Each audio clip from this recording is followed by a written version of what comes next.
streamers, like every aspect of the game. If you want base game stuff, there's a streamer that's going to help you out. If you want perfect team stuff, someone's going to help you out.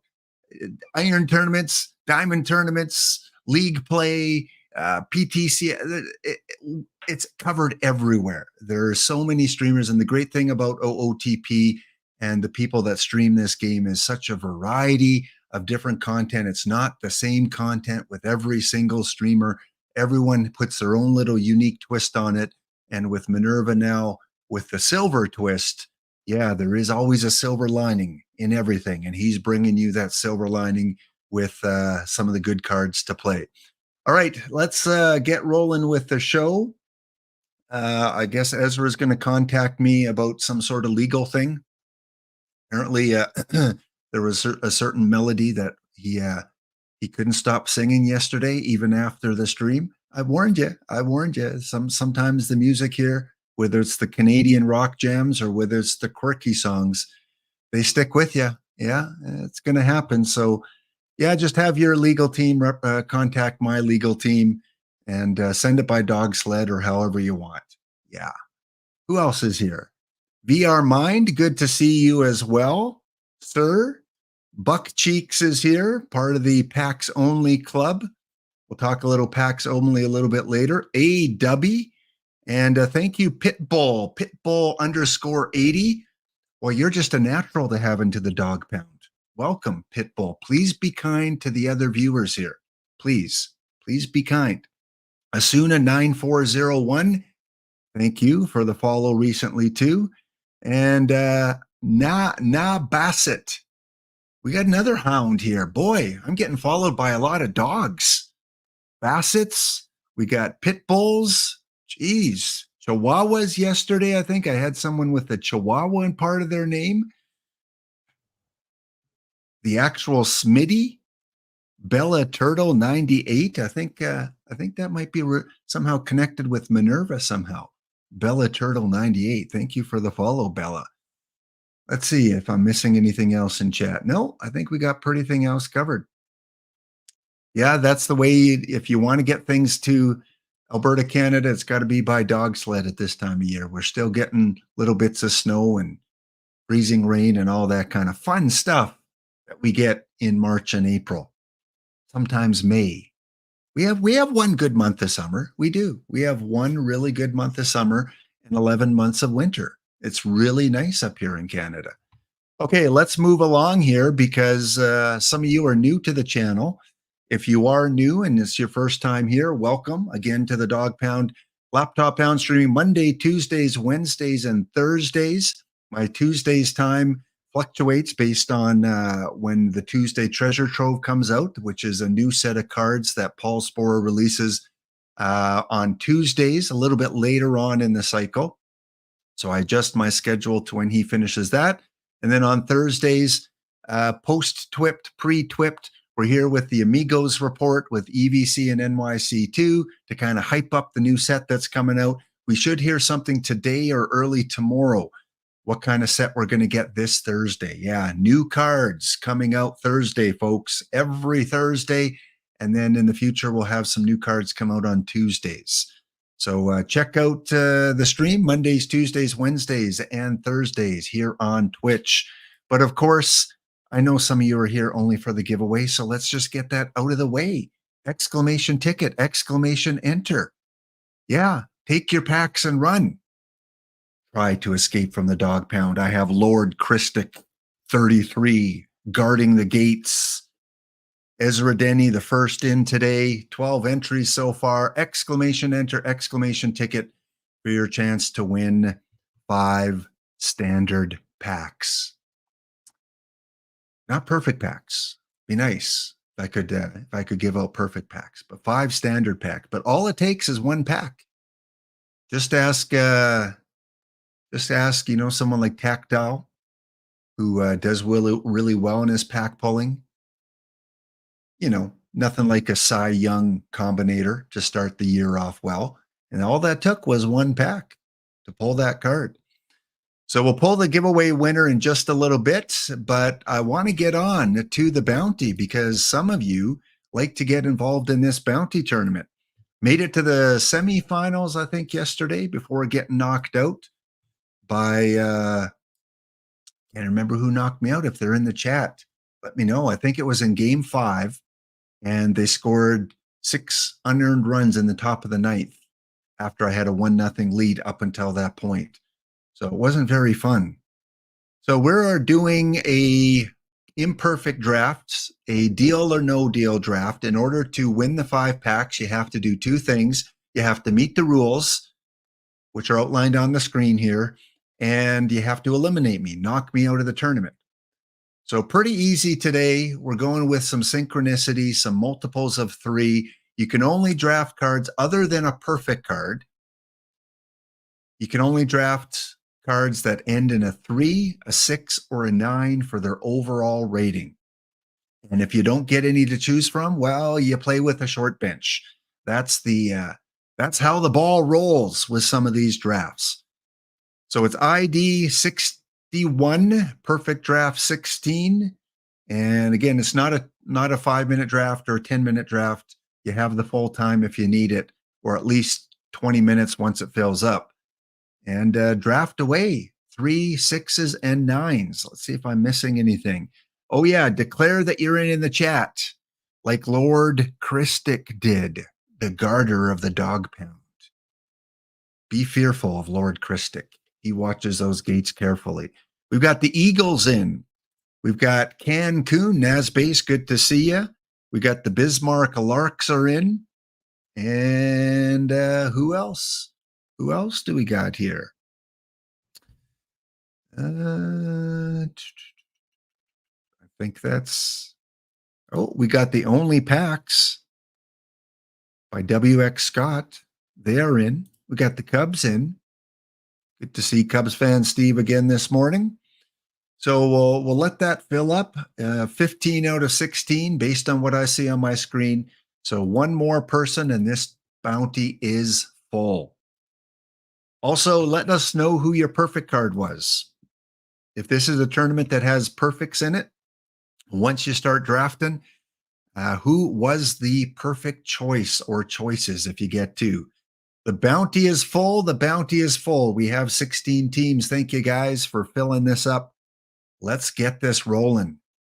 Again, I feel confident. Got the semifinals yesterday. Lost in game 5. All right, modern era settings. Designated hitter is being used. Series is a best of 5 until the finals. So nothing in terms of a ballpark. Looks like a neutral ballpark and modern settings. Okay, we got 13 rounds. We got 1 perfect card. So your perfect card is a freebie. After that, you can only draft cards that end, not start, end in a 3, 6, or 9. Yamamoto. Oh, Ezra. How you took a Dodger? Okay, seriously. I feel like playing Will the Real Ezra Stand Up? What was that game show? Will the real so-and-so to tell a lie or not a lie, or truth or dare? Or what was that show? Ezra will know that. Truth or consequences? What was it? There were so many game shows with truth in it. To tell the truth. Thank you, KDR Twitch. To tell the truth, yeah. And then they'd all pretend to... Will the real Ezra Denny stand up? They try and psych you out a little bit. Okay, let's get this through quickly here. Let's go. Ooh, Giambi or Jennings? Oh, just wait. Is music lessons here? Did I see music lessons in the chat? I always got to be careful. I got to get... He's probably here lurking. He doesn't want to say anything. Yep, if there's no 3, 6, or 9, choose anyone and bench him or put him on your reserve roster. I'm going to go Mr. Jennings as my perfect. 3, 6, or 9. See, I have to bench someone right off the bat. So let's bench a Yankee. That'll be fun. I'm going to bench a Yankee. All right, we have one choice here. That's going to be Mr. Kaline, which is a pretty good choice. Al Kaline. Yeah, you got to get by those diamonds. You got to hope that you hit on at least one of those diamonds. Once you get to golds, you should be pretty good. You should find some 3s, 6s, or 9s. So I've got Jim. I've got Kenji. I'm going to go with Kenji for sure. And let's go with Dave. Dave and Kenji, 6 and 9. Yeah, and that's the fun part is you have to take bad cards sometimes. Or you have to take cards. We don't want to use the word bad on this stream. Bad is bad. You only use bad if it's George Thorogood. Cards we would not normally take. Sometimes we have to choose. Okay, let's see. We'll take Dick lines. Everyone needs a Dick on their team. And a 369, I am forced to take either a live elder. That sounds wrong. I'm forced to take a live elder. Apologize. The older folks like myself out there. We will take Boyer instead. 9 pitchers and 3 are gross, Lord Christic. Yeah, welcome to a imperfect deal or no deal draft. Things are not always rosy here, but we're going to take Tom Paciorek. I hear he's pretty good. And might as well try and get some pitchers. Mike Adams, who was really good in perfect team last year. 3 6s and 9s. Jim. Let's take another Jim. If Minerva was here, he could tell me which silvers to take. But Minerva's not here anymore. Minerva, where are you when I need you? Whit Wyatt. Okay. 3 6s and 9s. Donnie Moore. Ooh, only got 2 to choose from. Oh, I got 3. Bob Steele or Mike Bordick or Donnie Moore. Okay, who's the best?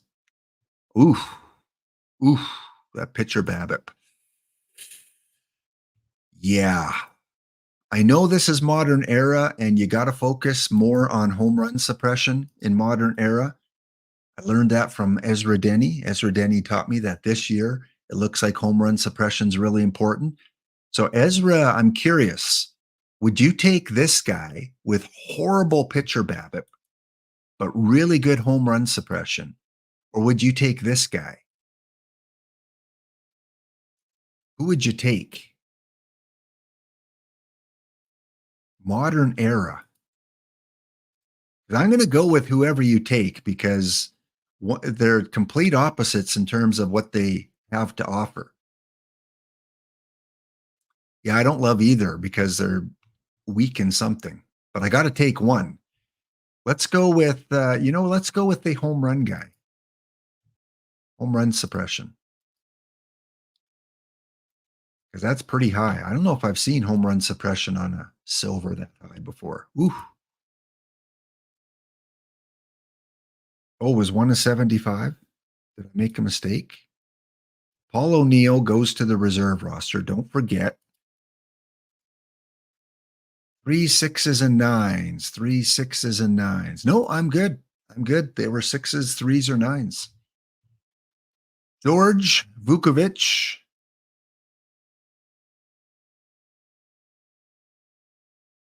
And I only have one other choice, so I got to take both players offered.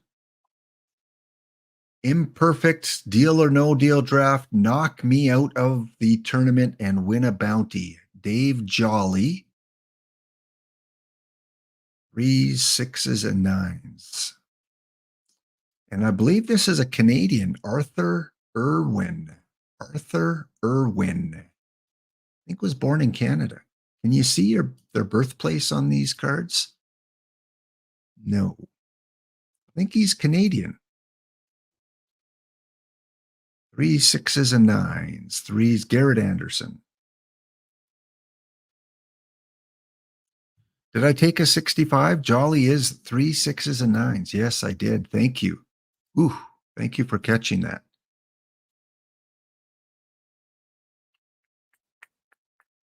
Threes, sixes, and nines.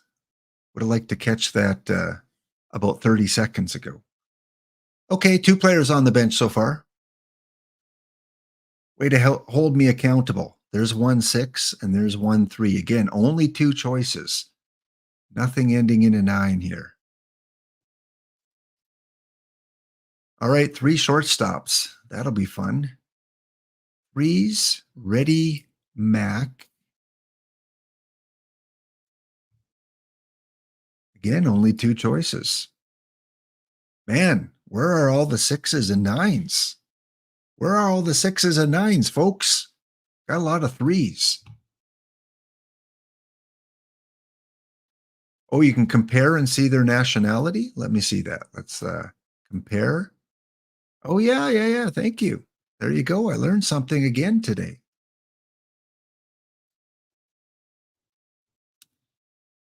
Ezra has no catchers. What do I have? 1 catcher. Uh-oh. Looks like I only have 1, unless some of these guys can catch. Who is offered? Oh, this is a round of 5, 2, 3, 6s, and 9s. Well, I'm going to have to bench 4 of these players here.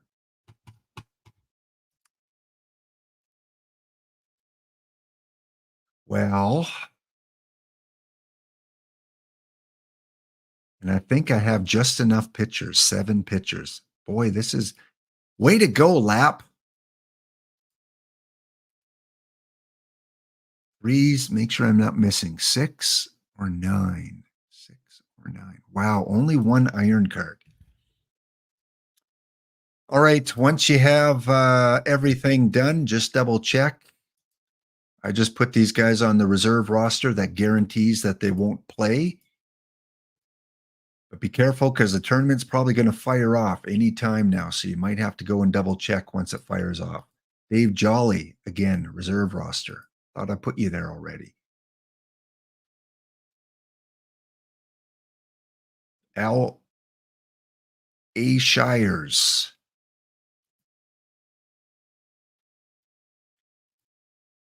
Michael. Nikki.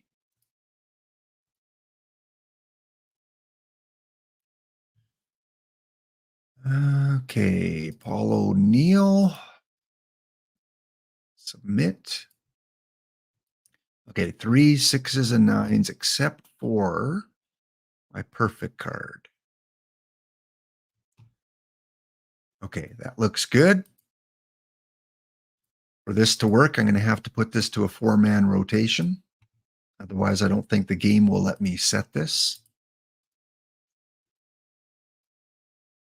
Nope. I'm going to have to go to a 3-man rotation because you have to have, I guess, 4 relievers.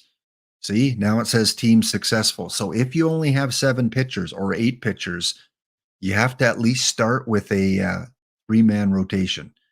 Well, this could be an easy bounty for you guys. Depth charts, what do we got? Oh, yeah, I got to check. Do I have any pitchers that can catch? Well, let's make them 2 ways real quick before the game fires off. Strategy. It is a 2-way already. Okay, good. Mr. Lines. 2-way.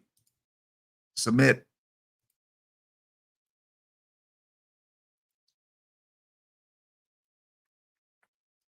Mr. Adams. 2-way. Submit.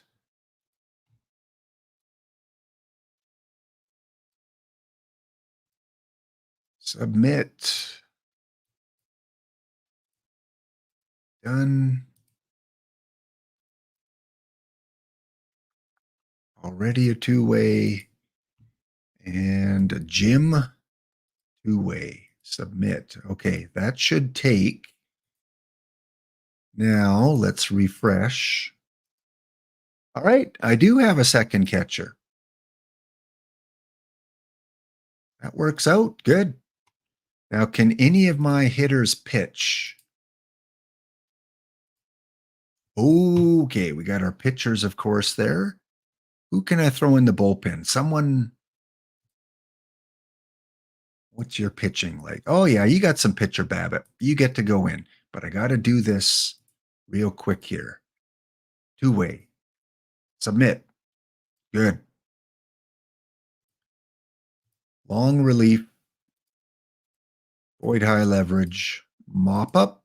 Now I can bring one more of these guys. Oof, that stamina is horrible. Okay, you can come in as a 4-man. Submit. Really? My bullpen roster is set. 4-man. Well, I guess I still can only go with 3. Well, the game is fired off. So let's see. Hopefully those 2 ways were able to take effect. So at this point, you should go back into the game. If you're in the tournament right now, you should exit out of the tournament. Go back in just to make sure any of your saves worked. Double check your roster that you only have 1 perfect, 3 6s and 9s. Double check that first. 963, 936, 363, 339, 3336, 666. Good. 6 players are benched.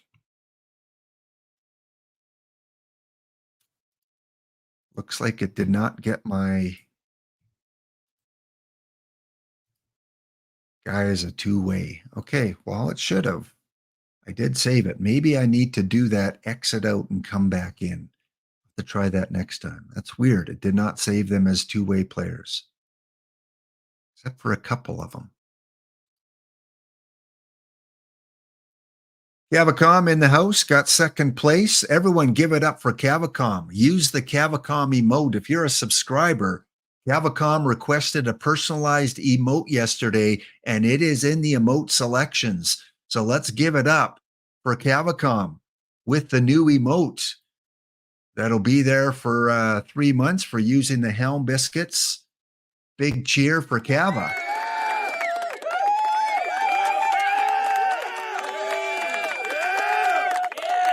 All right. Yes. Way to go. Few follows to read out. Team Kill Greg. Ooh. Do I need to report you? Team Kill Greg. We've got Strauss B4. And we've also got Akadema. Ooh, with a K. Akadema. Blue 536. Bean pizza. I can honestly say I've never had bean pizza. A little scary to think about. The question is, bean pizza, you put pineapple on that. Also got Ewall5150. Thank you for the follow. Welcome everyone to the Dog Pound. And Chavo has requested an emote only chat for 10 minutes. So we're going to throw that on for Chavo. So there you go. You get more practice with your Cavicom emotes. Of course, if you're a subscriber, you don't have to follow emotes. You still get to talk. It's one of the things Twitch does is when you put emote only chat on, subscribers still get to chat. They still get to say things like, Cavicom, you're such a great dude. How come you're Canadian?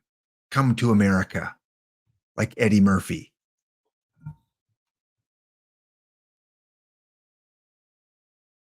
All right. I think I read off all the recent follows today. Thank you so much. Once we get to 1,600, we will be doing a giveaway, a special giveaway. Yes, we will. We will be doing that when we get to 1,600. I have well, I'm not going to say. I have a giveaway. All right. Let's double check our strategy here. Pitchers. Can I put a 4-man in now? Probably not. No. But now, once the game fires off, new players out there, notice when you look at your rotation, Prior to the game firing off, you can only set it to a lowest of 4. Now you can go to a 3-man, 2-man, or 1-man. So I'm just going to go 3-man rotation. I plan on winning in 3 straight. Best of 5. We'll take 3 straight from my opposition. Strategy. Let's just go with a modern strategy. Mr. Black, who has been on my show a few times in the last version of the game. Great analyzer of the game as well. So I'm using what his modern strategy was, or close to it, from OOTP 24. And double check the lineup here. Batter ratings. Lefty, righty, 2 catchers. We're good there. I always like to set opener lineups just in case. Just in case someone tries to throw an opener at me. So here are your bounty round 1 matchups that's going to fire off in about 9 minutes. On the left side of the bracket, we have Cub fan Steve and the Rhinos taking on the Charm Chipper off the old block packs only squad. We've got the Threshers run by Carcherondon 93. They will be taking on the D Block run Wichita Eagles. Actually, they'll be taking on Ezra. Yeah. We got an affiliate battle going on. Ezra against D Block. We got the Threshers going up against Valen and the Indy Arrows. And then we got Cancun and Nasbase. Love the logo there, Nas. The Vins. Cool logo. Theme team. They're taking on the PAX only, Colfax only PAX, WX Scott. On the right side of the bracket, bottoms up, Simon Peter and the Lumber Packs. Cool name, the Lumber Packs. They're taking on another PAX only team run by Tiger GDK, OK Whirlwind. We have the Washington Park Rangers. Tyler Wells in game 1. Sean Sultan taking on Wolfman, Tiger Cub, whatever you want to call this manager. He is good in the 5L last year. Haven't seen him in the 5L this year too much on the top of the leaderboard, but he dominated the 5L in OOTP 24. We have the Bismarck Larks. They're going up against Lord Christic, Sid Fernandez, and the Rainiers. And then finally, the Hound is going up against the Niagara Falls Swingers. When I think Niagara Falls, I think of a barrel. That's what I think of. Swinging in a barrel. Pitbull, one of the new followers in the dog pound today, trying to make his mark, trying to mark his territory and taking out the Hound. We have a couple hounds going off in round 1. Oh boy. Oh boy. A new follower up against the Hound. Okay, I'm very curious how many players you guys had to bench. First of all, we got to check the Pitbull team because we got to make sure they're compliant. They're the first team that has a chance to beat me here. What are they again? Niagara Falls. 3 6s and 9s. Ooh, you got a lot of 9s. Very well done. Chat, we might have the champion here only had to bench 2 players. Wow. I'm in trouble. Cubs fan Steve. Good. Always good to check before a game fires off in case someone made a mistake. 3 6s and 9s. Had to bench 4 players there. What was Cubs fan Steve? Had to bench 5. Okay. I'm in good company so far. What? The Lumber Packs have no one? Okay, Lumber Packs. Make sure you either bench or move to the reserve roster Lucas and Jimmy.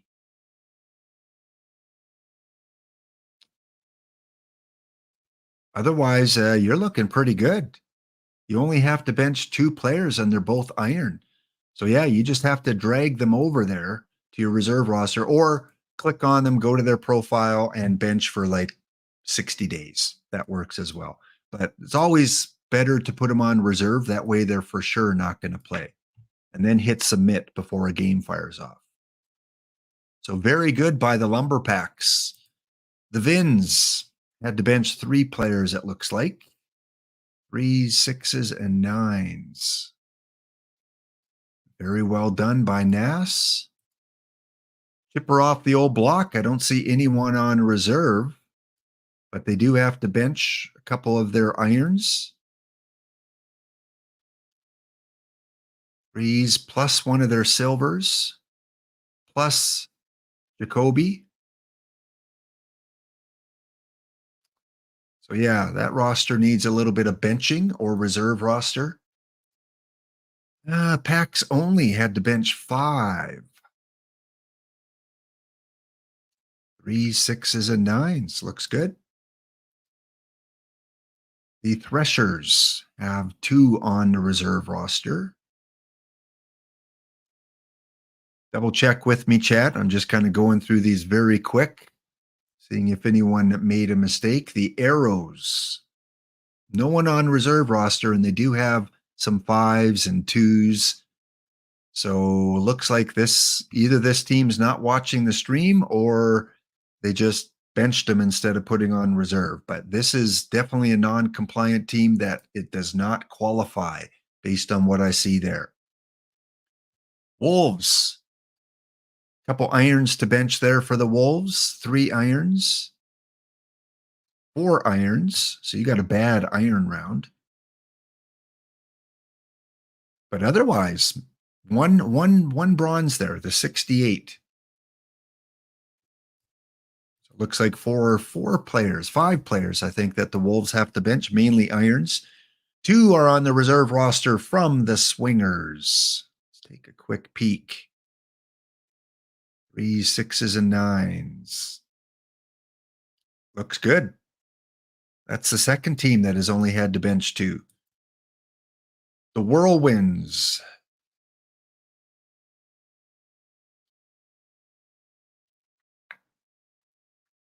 There's an 8 there, so 1 player, your second baseman, plus your other second baseman, 2 bronze. Looks like just 2 bronze cards. Did you get all 5 irons? Looks like you did. All 5 irons fit. Wow. So 2 bronze cards that have to be benched. The red shirts probably benched their players because there are none on reserve here.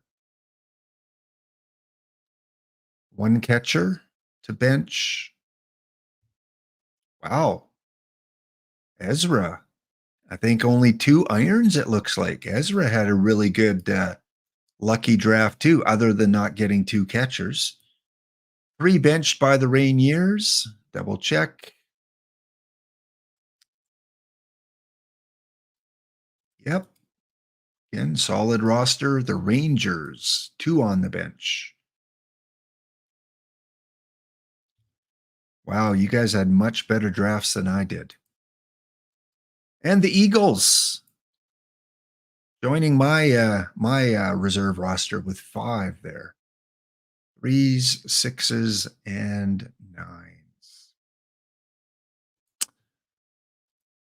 All right. Well, hopefully those teams will make themselves compliant.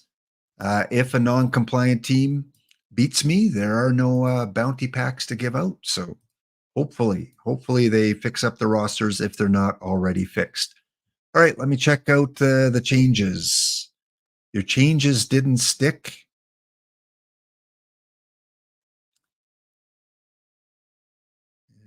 Okay, let's put the emote off. It's been 10 minutes. Again, thanks for using your Helm Biscuits on the emote only chat. You are free to chat. Yeah, you've got 1 minute. If your team is not compliant, you got 1 minute.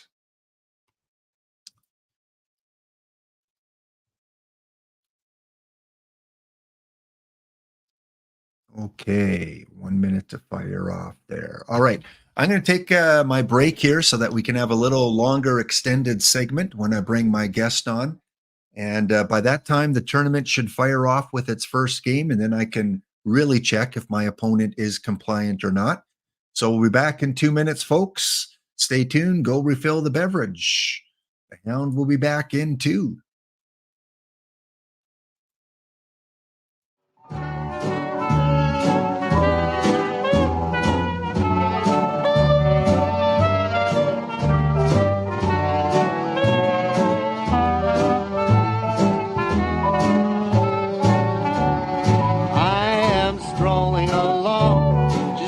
My business, humming a song. I'm happy by myself, not a care in the world. This is a life, just me, myself, and I am watching the clouds up in the sky, all but laughing out loud. I'm telling you why I'm living the life, just me, myself, and I think that life was cold and lonely when you up and left me, sadness overwhelming. Oh me, I'm out and about, painting the town red, I'm coming around. There ain't no doubt about it, I'm no longer blue. So glad we are through, just me, myself, and I.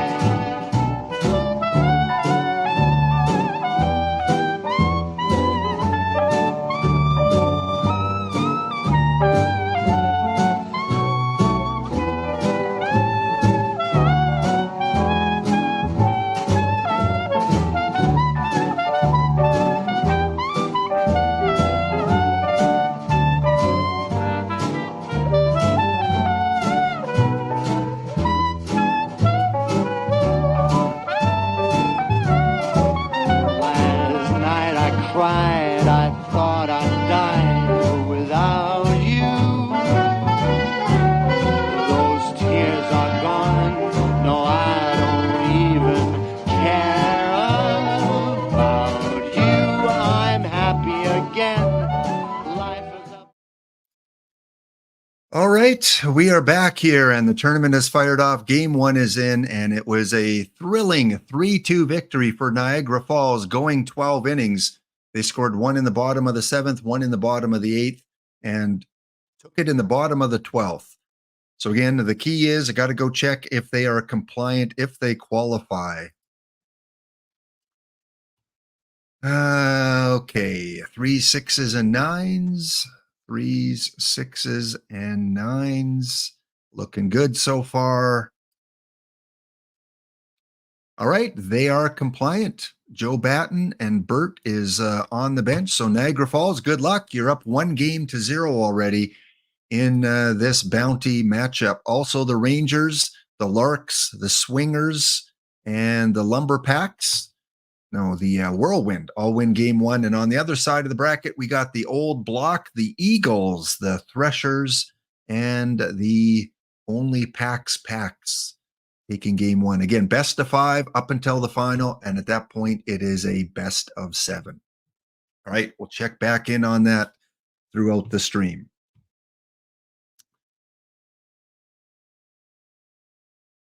Brent, good to see you. Pitbull, no pressure. Yeah, well, hey. It was a close one. It went extra innings. We'll see how my 8 pitchers can manage it. That's the worst thing that could happen to me is an extra inning game with only 8 pitchers. So I think definitely the edge goes to you. All right, let's continue on. I will be bringing my guest on in just a couple of minutes here. But first of all, some 5L updates. Yesterday was my first Final Four finish in the 5L. Woohoo! Celebrate! Laptop Hound makes the Final Four for the first time.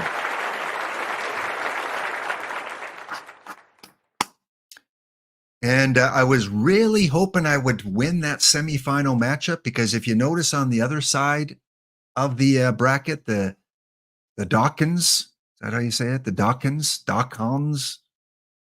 they took the second side of the bracket and went on to beat the team that beat me, the Voyagers. So congratulations to Sporer winning his first 5L, I believe, of this cycle. And again, one of those teams you have to look out for when you come across them. So many teams now that you have to look out for. But hey, I'm just glad I made the Final Four. And today's 5L didn't go as well. Pops Dongoria, if you're in the chat, cheers to you. Yeah, Ezra, is this the first time you're hearing about it? Yeah, in case you missed it. Spore did win yesterday's 5L. Yeah. Congratulations again to Spore. So today didn't go as well. Pops Dongoria and his chill vibes. 4-0. Jeff, did you just say go Pops? I gotta put this on posterity here.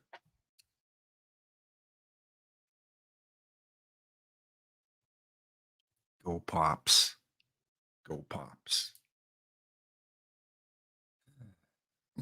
Well, you'll get a chance to redeem yourself in just a second, Jeff. I mean, there were close games, 1-0, 8-7, 4-3, only one blowout, 8-1. Yeah, I didn't feel comfortable about that draft yesterday, and it shows. So congratulations, Pops, on defeating me in round one, skunking me 4-0. Man, that hurts. I even had Bobby Estelela on the team. Yeah, music lessons. I said that right. Estelela. However, I'm also in the EVC, Bagels and Schmear. And look who I matched up against. Chill Vibes and Pops Dongoria. And this time, the sweep went the other way. Synchronicity, take a drink. Lap defeats Pops Dongoria 3-0. And Jeff Steelflex says, go.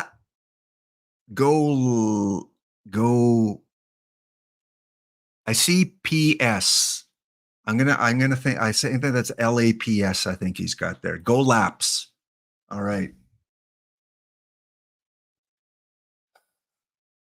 Yes. And for those of you that are new, the old synchronicity, every time I say synchronicity, take a drink, I can't remember who came up with that. It might have been Boiled Egg, because I used to always say that synchronicity when things matched up. And eventually Boiled Egg said, everyone should just take a drink whenever Lap says that. So now that's become part of the shtick. Synchronicity, we had 4-0. Chill Vibes beat me, and now I beat him 3-0. 2 sweeps. So take that, Pops. We're even. I'm sure we'll match up one more time today. We've got it. Things come in threes. We'll have to match up somewhere.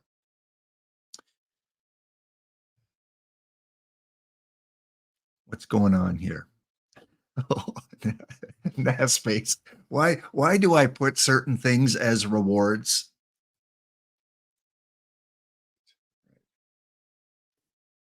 It's taken a lot of.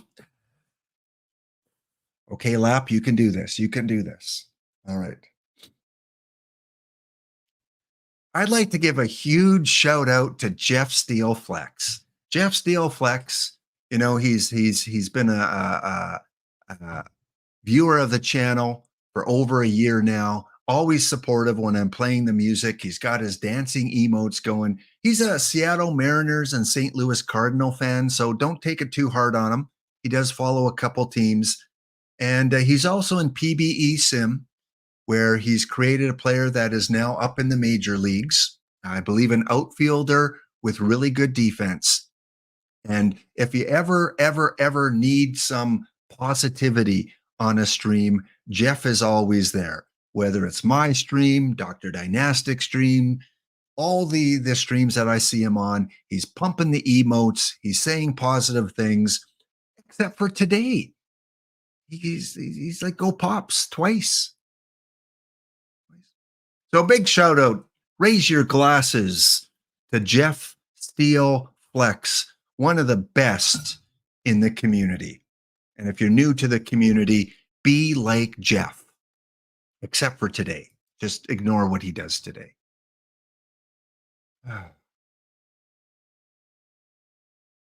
Go, Jeff. That is not on the menu.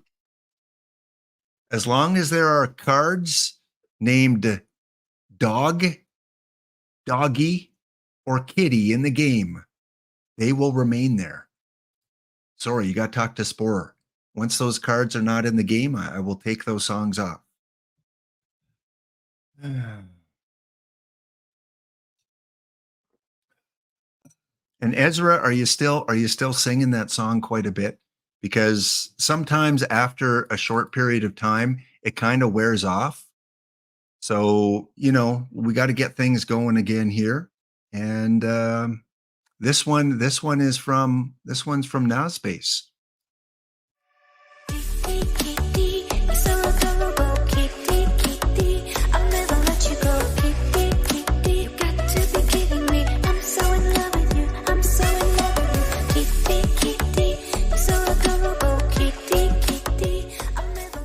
Actually, that one's from Minerva.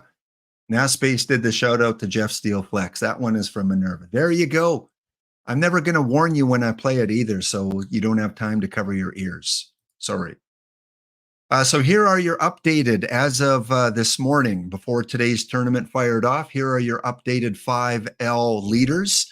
These are all the winners. They get 4 points for winning the tournament, 3 points for second place, 2 points for third place, and 1 point for fourth place. Yes, 1 point for fourth place. 1 point for fourth place. Notice the highlighted fourth place from yesterday. I really was pushing for the Voyagers. Sorry, Sporer, but I really wanted the Voyagers to win so I'd get that extra point, but not to be had. So here's the chart. We have D Block still running away with it. And then we have all of our one-time winners. They're one and done. They're one-hit wonders because all they do is win a tournament and never to be seen again on the leaderboard. That's all these teams here, other than D Block. D Block, he represents. He's got a first, he's got a second, he's got a fourth. That's what I talk about, a competitor. But all these other winners, nowhere else on the leaderboard. So they just got their 4 winning points. And where is Lap? Currently, Lap is in 37th place with 1 point. And what goes well with a cat is a dog. Little woman shout out, who let the dogs out? Who let the dogs out? Who let the dogs out? That one is from A.W., and that one goes out to Pitbull, my opposition in the bounty today. A little bit later on, Brent is in the chat. Brent has programmed our matrix for today. He has told me which players he wants in the matrix. There'll be a 10-pack giveaway for those of you that predict the best on the matrix. So this year we are doing the OOTP Hall of Fame. If you haven't heard, OOTP has a partnership now with the National Baseball Hall of Fame. So we're going to work that into our matrix. Hall of Fame meets TWIPT. And today, sponsored by Brent3232, we have Reggie Jackson coming back at his peak to play on the 2024 New York Yankees. Yes, Reggie is coming back to play in the outfield with Aaron Judge on the New York Yankees. Of course, Reggie was inducted in 1993 as a Hall of Famer. And Brent also said, because I asked him, I said, you need a pitcher as well. Who do you want to represent you as the pitcher? And I did not pick this, folks. I did not pick it. Trust me, I did not pick it. Our TWIP representative is always a card that comes out the previous week. We throw one of those into the matrix with the Hall of Famer. And there was one Yankee that was part of last week's set. So that's going to be this guy here, Hiroki Kuroda. He is going to come and play with his 2014 season because that is the 2014 card that was put out last week as part of Twipped. So Reggie with Kuroda in the Matrix coming up in the second part of the show. And the pitcher, again, I did not make this choice. Brent said, Lap, I want you to put this guy on the Yankees in his peak year. Touchdown.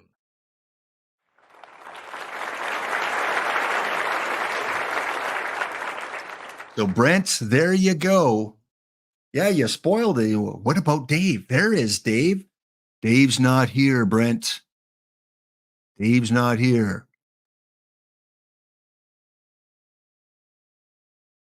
Someone told me on a YouTube video one time, they said, before I put the camera on, they said, you sound just like Chong.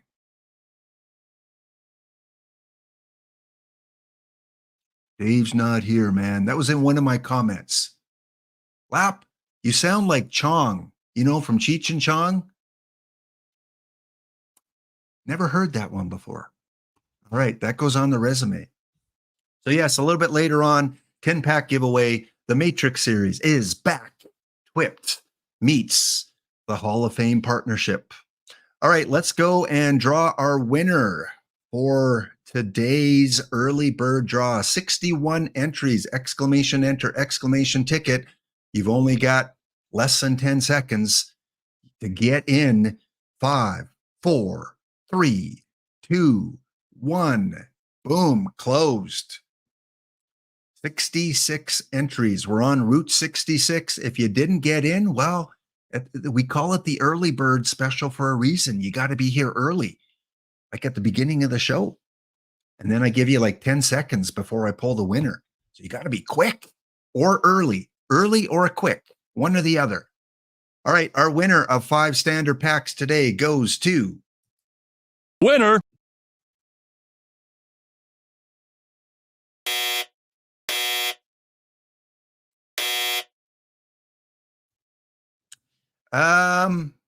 What do you guys think? Do you think I should redraw?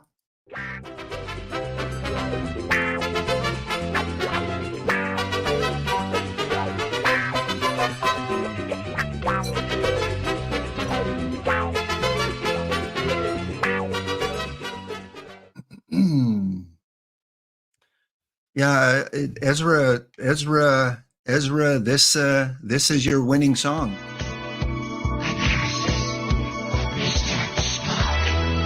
It's life, Jim, but not as we know it. Not as we know it. Not as we know it. It's life, Jim, but not as we know it. Not as we know it. It's Captain.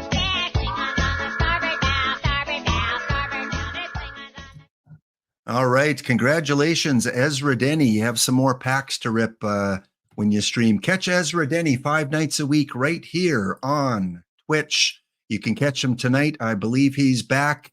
Here's the little promo for Ezra Denny. Ezra, follow him. Ezra Denny on Twitch. He'll talk about his winning 5 packs, and if he receives them in time, maybe he'll have a chance to open them. There you go. All right, we'll be doing other giveaways later, folks, so stay tuned again for the Matrix giveaway. Next up, my shout out of the stream. I want to give a shout out to affiliate Attica Online. There is his Twitch handle there, www.twitch.tv/Attica Online. If you don't follow him, do us all a favor. Do yourself a favor. Go follow Attica. Look at the busyness of his screen. Do you like Pokemon? Do you play Pokemon Go? Do you want to catch Pokemon? Go watch Attica Online, because throughout the stream, Pokemon are off in the wild and you can add them to some sort of collection, I guess. He also is organizing a kind of like a base game league that he's going. Right now, he's in the process of deciding which teams are going to be in the league. You can have input on bringing back some historical teams that don't exist anymore, like the Vancouver Canadians, the Calgary Cannons that used to play in the AAA organizations of MLB. So Attica Online, if you don't follow him and you're a new player to OOTP, Go catch him. He was on last night. He's also a big part of the PBE community with a couple players, or at least one player who's going to be retiring. And he was in the home run derby competition on PBE last night. So go check out. Go check out. Okay. Crash. Yeah, Crash. We'll do that. We'll do that tomorrow. Tomorrow. We always do it the following stream. Thank you for redeeming the Helm Biscuits. What else is going on? Oh, that one's for Ezra, huh? Oh, okay. Ezra will be watching tomorrow. Okay. So yes, go check out Attica Online on Twitch. I'm sure he would love to have you guys there. And again, he's just so creative. Little messages that his bot puts in the channel, like just a fantastic guy. And speaking of fantastic guys, still the baby of the OOTP affiliate family, maybe not for long, but still currently the baby as an OOTP affiliate. Welcome back to the stream, all the way across the pond, a Kansas City Royal fan, a Chicago Blackhawk NHL fan. Don't Cut the D-Block Dragon is in the house. Give it up for D-Block. My friend, how you doing? Am I on? Is this on? Hello? Hello, D-Block. Hello? D-Block. Kitty. D-Block. D-Block. Hello. D-Block.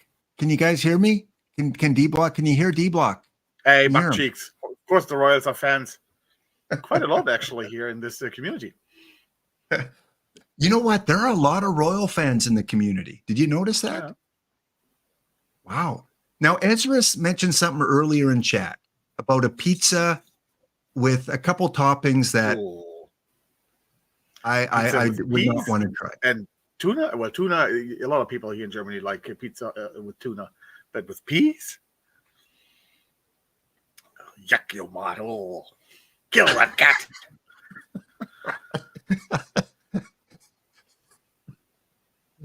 Is it Oktoberfest there in Germany, the way you're sounding? No, actually, like that was, peas. didn't we You talk don't about like peas on your pizza, huh? No, Do you like- never. Do you like pineapple on your pizza? That's good. Yeah. Canadian bacon pineapple? That's pretty good. Hey, all right. All right. Okay, chats. Yes, today is Tutorial Tuesday. Every Tuesday, I like to bring D-Block on and talk to the new player. So if you're an old pro, feel free to mute us. Feel free, because it's old news. But I bet you, even if you're old pro, you're going to learn something today. If you're a new player, put it in the chat. Say I'm new. Because the reason why we do this, D-Block, is even yesterday, I forget who I was watching, whether it was PBE or Minerva or Attica, there were at least 2 or 3 people that said, I have no clue what I'm doing in this game. I just started it. Can you help me? Like, seriously, there are people out there that are right at the very beginning of this learning curve. You need me to elaborate that further? Yeah, or? yeah. Continue on. Have you seen that Okay. in your streams? Have you Well, seen? that just speaks to the success of this very fine game that even now, after 25 iterations, still new people find their way to play this masterpiece of coding. I mean, look at some of these comments here. I mean, we see some of the things, not new, but I suck. Okay, well, hopefully we can hope you teach TX, and maybe sometime you'll have a Tony Suck card in your collection to help with that. D King, I don't know where this guy's from. He might be from I don't know, from Brazil or something. I don't know. D King, he says he's new. Ezra says he plays like he's new. Josh has only had it for 9 days. Brent, always having trouble loading rosters, it looks like. Who else do we got here? Buck Cheeks, been playing since day 1, but might as well be new. Hero Driver, this guy really needs some support, D-Block. He really wants some help, and I hope we can help him But with he's from that. Texas. He ain't getting it. if you lose a follower on your channel, it's probably maybe Eurodrive. With his new team, the Los Angeles something or other, that have won one of the 5L at some point. You're doing well in that. And where did you finish in the Perfect Draft Daily rankings this week? Third. And how many points did you? First of all, I have to address the chat here. No, I actually love Texas. I've been every time I went back to Kansas, we took a week off and drove to one of the bigger cities in the area, which means of a day's drive, which was, of course, Denver one year and Dallas another year. And I love Dallas. That was just an awesome city.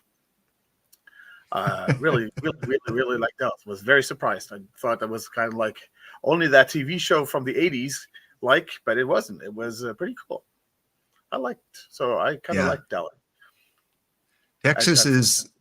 Alberta is kind of considered the Texas of Canada. A lot of ranching, a lot of farming, a lot of conservative views, just oil country. So yeah, we are kind of the Texas. So yeah, I'm a big fan of Texas. I've been to Dallas, beautiful city, and hot when I was there in the summertime, like seriously 40 degrees Celsius. We talk in Celsius, don't we?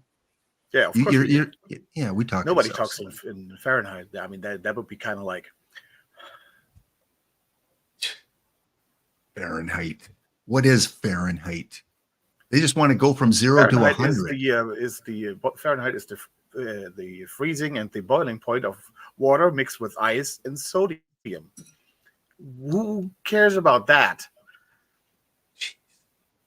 40 degrees to us is hot. 40 degrees. And that's what it was when I was in Dallas in 2019. It was, man, they talk about frying eggs on a sidewalk. You could have done that in Dallas that day. It was hot. Well, D-Block, we are here to instruct. We are here to instruct the students. How do you like the new visual? Have you ever done any kind of educational instruction? Yeah, it was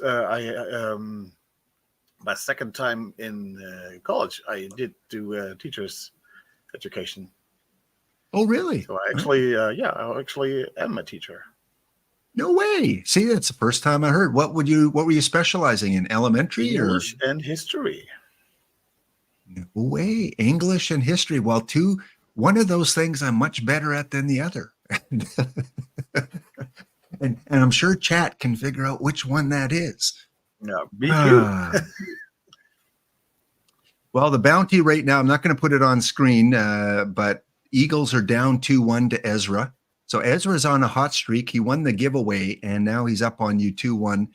And those the Pitbulls got me down 2-1 as well. So we are both one game away from elimination in the bounty. So what's your secret to success? Your first tip here with the 5L? Is there one overarching secret that you can give to the community and myself? Yeah. For the 5L? There's one. Get lucky with the cards. Well, that's kind of boring. Yeah, but get lucky with the I bet choices. you'd have some If you get the good choices, then you only have to take the right cards. But if you get only bad cards, it's kind of hard to win. Yeah, it's kind of hard to win. I mean, no, actually, the thing really is everybody basically knows the good cards. It's kind of like these medium cards to figure out which are medium and which are bad. So if you can figure out which are the if you get a screen with only bad choices, just really figure out and do it a little more quickly to figure out which ones are the best of the worst. That's how you basically win it. Yeah, D King, this is the 6L now. D-Block and Laptop Hounds lower level leisure lounge lessons. Okay, that's getting way too many L's now. We have to cut it. But yeah, no, congratulations. I mean, 8 points so far. We've only got a few more days in March, and you might have some packs coming your way. Are there other dailies that you play on a regular basis to try and keep your daily streak going here and doing well? Well, it's kind of hard because of the you always have to at least one keep open there. to get in the at least in the 5L. I'm trying to get into the bagels and schmear too, but you can't do anything else then. Yeah. Well, And I Steve, get only in the bagels and schmear when I'm ousted in the lower level yeah. early, You have like today. So so that's the only way I can get back to back into bagels and schmear. you have to pretty much be eliminated in round 1 of the 5L to Yeah. be able to go back and forth and play them every day. Because I want to thank Pops Dongoria for blanking me today, because that allowed me to get into the bagels and schmear. So thank you, Pops, because it opened up a slot for me. Way to go. What did you get for third place in the weekly roundup there? 20,000 points, 25,000? 25,000 yeah. points. Wow. Yeah, Yeah. your question earlier, it was 2 points to place to number 1. You were out 50,000 points by 2 points. So Yeah. and you've mentioned you missed a couple 5Ls, and that might have done it, right? That might have been the deciding factor. Or I the my runner up in the 5L, that was in game 7 and the 10th inning, and my opponent only with a 9th inning run tied it. So I was basically, and it was 2 outs. So I was basically 2 outs, 1 out away for 25,000 extra points. Wow. Well, this is the last week of qualifying for the first PTCS. It's real early this year. Warbot, maybe there's a strategy people can follow too, is just keep getting eliminated early so you can just keep cycling into those other ones. Yeah, there you go. This is probably going to be the my first PTCS I'm trying to qualify that I'm only going to be in there with, well, maybe 1, maybe 2. No iron and bronze for me this time. I think I just cannot get into them. Yeah. Well, there's, I think, like 3 of each or 4 of each that you can get in. And the timing for me is weird because you're in the middle of them. The early ones should be actually accessible for me, but they're always not because they're full within half an hour. Yeah. And usually I have right then when the sign up is, I have appointments. So no. Yeah. Yeah. They're tough Nicolino, to get in. we really need more tournaments. I'm sorry. Oh, I think we're going to get those sooner rather than later. I think. Yeah, and I mean, come on, the Saturday weekly, that is full after while the old one is still running. Yep. So people actually have that slot and need to have that slot filled for 6 days and 20 hours or something like that. Yeah. There are a group of people that have the right timing opportunity that they probably get in every single day because they're at the right spot at the right moment. Whereas many people like myself and yourself, people at work, I mean, when OOTP Go comes out, it's going to fill up even quicker because now people can enter from anywhere, basically. Yeah, I think we're going to see more entries. But an update on the bounty. Congratulations go out to new follower Pitbull 311 on defeating me 3-1, 4-2, 6-1, and 3-2 are the scores. So congratulations, Pitbull. Good to see you as a new opponent here. Take out the hound the very first time. Round of applause. Go. I'm sorry, Carvacom, but that's not true. There's very seldom multiple people with multiple teams in there. Yeah. Unlike the old 5L, there are very, very seldom people with multiple teams in there. Yeah. And again, more tournaments will come. We've seen that last year. The new patch is supposed to come out very, very soon and fix a lot of things. And maybe with that new patch, we're going to see a few more tournaments added in. But I think within the next week or 2 weeks, be patient. I think we're going to start to see more opportunities to enter these. I wouldn't be so well, I wouldn't say angered about it, but that's too much. But still, it bothers me a little bit because we have the PTCS so early. That's really bothering me, because I like going to the PTCS, and I like that competition and all that. And because I mean, it's not that I can't qualify because I'm bad and have early exits. That would be okay, but I just cannot enter tournaments, so I can't qualify, and that's what bothered me a little bit about that. Yeah. For those that don't know what we're talking about in terms of PTCS and qualifying, there are 10 different levels of tournaments that you can play to qualify for kind of like a playoffs for some cards that they give to a certain percentage of the winners. And those are the traditional tournaments. There's 8 different traditional tournaments. And those are the ones that are identified by a little star, like you see at the bottom here. And they only allow 64 people to get in. And you'll notice that the iron cap that I did get in this morning is 20 hours before it fires off. So it's only been here for 4 hours, and it's full already. In fact, it was full after probably an hour and a half. They fill up really quickly. And D-Block was talking about the Saturday one, which filled up on the very first day. So people were willing to fill it up and wait 6 days before it fires off. Because what you want to try and do is qualify for one or more of these different tournaments here. So for Iron, we look at the overall standings, and the top 128 teams get to be part of this early April PTCS tournament. It's kind of like a March Madness. 128 teams go in, one comes out as the ultimate winner with probably some pretty good cards that they're going to get as prizes. If you don't finish in the top 128, you don't get to play in that tournament. And so the goal is to do well in these daily tournaments. Quicks do not count. If you're entering quicks, they don't count for this. And try to make that top 128. I think I'll qualify for 2. I'm pretty safe, I think, in bronze with only 1 week to go. I'm 9th place. I think you're pretty safe, right? Aren't you in? No.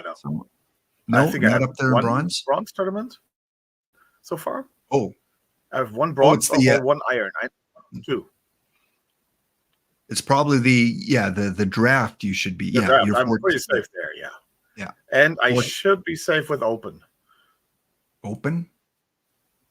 And just explain for those that don't know what open means. What is an open tournament?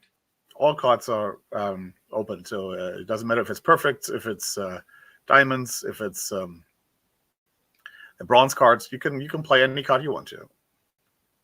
Yeah, any card. So silver card, and believe me, some of those silver gold cards are better than some of the diamonds. You don't have to have all diamonds and perfects. Some of those lower level cards can do well in these tournaments. Yeah. Well, D-Block, we've got a lesson to give. We're just heading into a break, so we'll be back in 2 minutes and get on with today's lower level lesson. Stay tuned, everyone. Thanks for joining in. Get your drops. Hope you're pulling something good. Back in 2 minutes.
All right, welcome back to the classroom, students. D Block and I, educators, and here to not tell you the best cards right now to put into a tournament. Our focus today is simply to help the new users get started in entering tournaments, kind of some of the basic things that they need to do if they want to get involved in tournaments, because you don't have to put in the best cards right now to win a few packs, right? The D Block, especially the lower levels, you can randomly win packs with pretty much any card right now.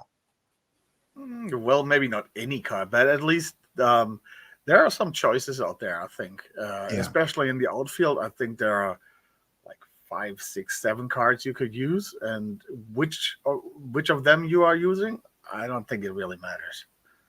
Yeah. What would you recommend, first of all, as a starting type of tournament? Should players get involved in quick? Should they? I mean, the daily, we're not going to include the daily because it's tough to get in right now. Mm. Would you say quicks? Would you say perfect drafts? What's the starting point for a new player? For a completely new player, probably start off with perfect drafts, I would say. First of all, you will see cards that you've never seen before. You will see players that you have never seen or heard of before, even if you think you're a good baseball fan. There are just so many cards of players that had a good career, but like in the 1920s that you've never heard of it, and that's, first of all, that's fun to see, to discover new players, to just see, okay, this guy must have been a pretty good player because this card looks pretty good. That is the one thing. Then the other thing is you will see cards that you cannot afford or you don't really have, like the perfect ones or the high diamond ones, and that you, as a new player, when you start off, you probably won't have. You just see in the card shop maybe for 50,000 perfect points. You think, well, I'm never going to be able to afford that. In the draft, you can play around with them, and you still can use them, and that's kind of fun too. So that's where I think, and you basically learn how everything is going, and you basically know, you think you have a pretty good draft, and then you're swept in the first round. You think, well, why? What's happening here? And you can compare what other people are using. If players that you chose had suddenly doing like a 135 batting average and a 250 OBP. Well, those are probably not the right shape of players, so that's a learning curve. And once you have those shape from those drafts, you can take those shapes and go into iron or bronze or basically any category you want to, and apply those shapes to the cards within those categories, and to try to set up a team with the shapes you basically learned work in perfect draft. That's what I would do as a new player, or what I would give the advice to a new player. Yeah, very good advice. I always recommend do some perfect drafts. They're free. You don't need to enter. You don't have to own the cards. As D-Block said, usually there are a lot of them, so you actually can enter them. Yeah, absolutely. And then once you get comfortable with, shapes of cards, and we're going to give you, 5 iron and 5 bronze a little bit later that we really like, that we find they're not necessarily the best of the best, but they're good cards that maybe you want to pick up on the card shop to add to an iron or bronze team. We're going to do that at the end here. But one thing that new players need to recognize too is that, and we've both showed this many times before, is different tournaments have different eras. They take place at different points in time in history. And as a new player, you have to adjust the cards you're using, your strategies a little bit, the pitching that you're going to use based on the era of that tournament. If you see modern, that's basically anything from, the early 2000s up until now. I think 2010 is what they use as kind of the modern environment. But throughout history, the amount of pitchers you need is a little bit different. And Warbot's in the stream here, and other people that may be very familiar with eras, I've been seeing on chats and in streams that the 1960 specific year is now kind of a 5 pitcher rotation, starting rotation in 1960. I don't know if that's accurate or not. It's something I've heard. So take this chart here, developed by Astor, Extophorus, and Follow Durden. And if you're in a specific 1960 year, maybe have 5 starters instead of 3. Otherwise, I think this still applies. Have you heard anything different about that, D-Block? No, I haven't heard anything about that. Okay. Okay. So if you're a new player, you might want to screenshot this. We'll take us off screen here so you don't have us as part of the picture here. And always look for the year of the tournament. It'll say 1955, 1986, modern era, 1919. And once you know the era, judge your amount of pitchers that you need. You don't need 13 pitchers in 1919. You don't do that. It's going to be a waste of space. Use those extra positions on positional players. So there you go. There is one lesson. If anyone hasn't seen this before, D King always uses the one that's pinned in my Discord. Okay, well, yeah, excellent, good. Don't see anyone commenting about the 1960. Hackdahl says the importance of what's on screen here cannot be understated. Yes, and Padman says thank you. Absolutely. Also, another site that many of us use is this one here, because if you say, well, what's the hitting like in 1955? How is that different from the modern era? Well, you should bookmark this page here, because this baseball reference page goes through all the different years in baseball history. So if you're playing in a 1955 tournament, you go to 1955, click it, and then you want to compare it to the modern era, 2010, show selected rows, and now they're going to put them right underneath each other here. And you can take a look. Okay, how were hits different? Well, they were exactly the same. How do they differ? Well, in 2010, there's a little bit more home runs, but a lot more stolen bases in 2010. So 1955, maybe you don't need to worry about runners and speed because they didn't steal a lot of bases back then. So you can kind of look at the year that tournament is set in and adjust the type of players that you're using in that tournament. Now, this one's not as extreme as some other years, other than maybe more triples, less stolen bases. D-Block, anything to add to the importance of maybe a site like this? When you see these type of things, one thing that it helps you to understand is what type of shape of pitcher do I want? Can I accept somebody who has a low home run suppression, or do I need somebody who actually has a very high home run suppression, for example? And that combined with the park you're in, don't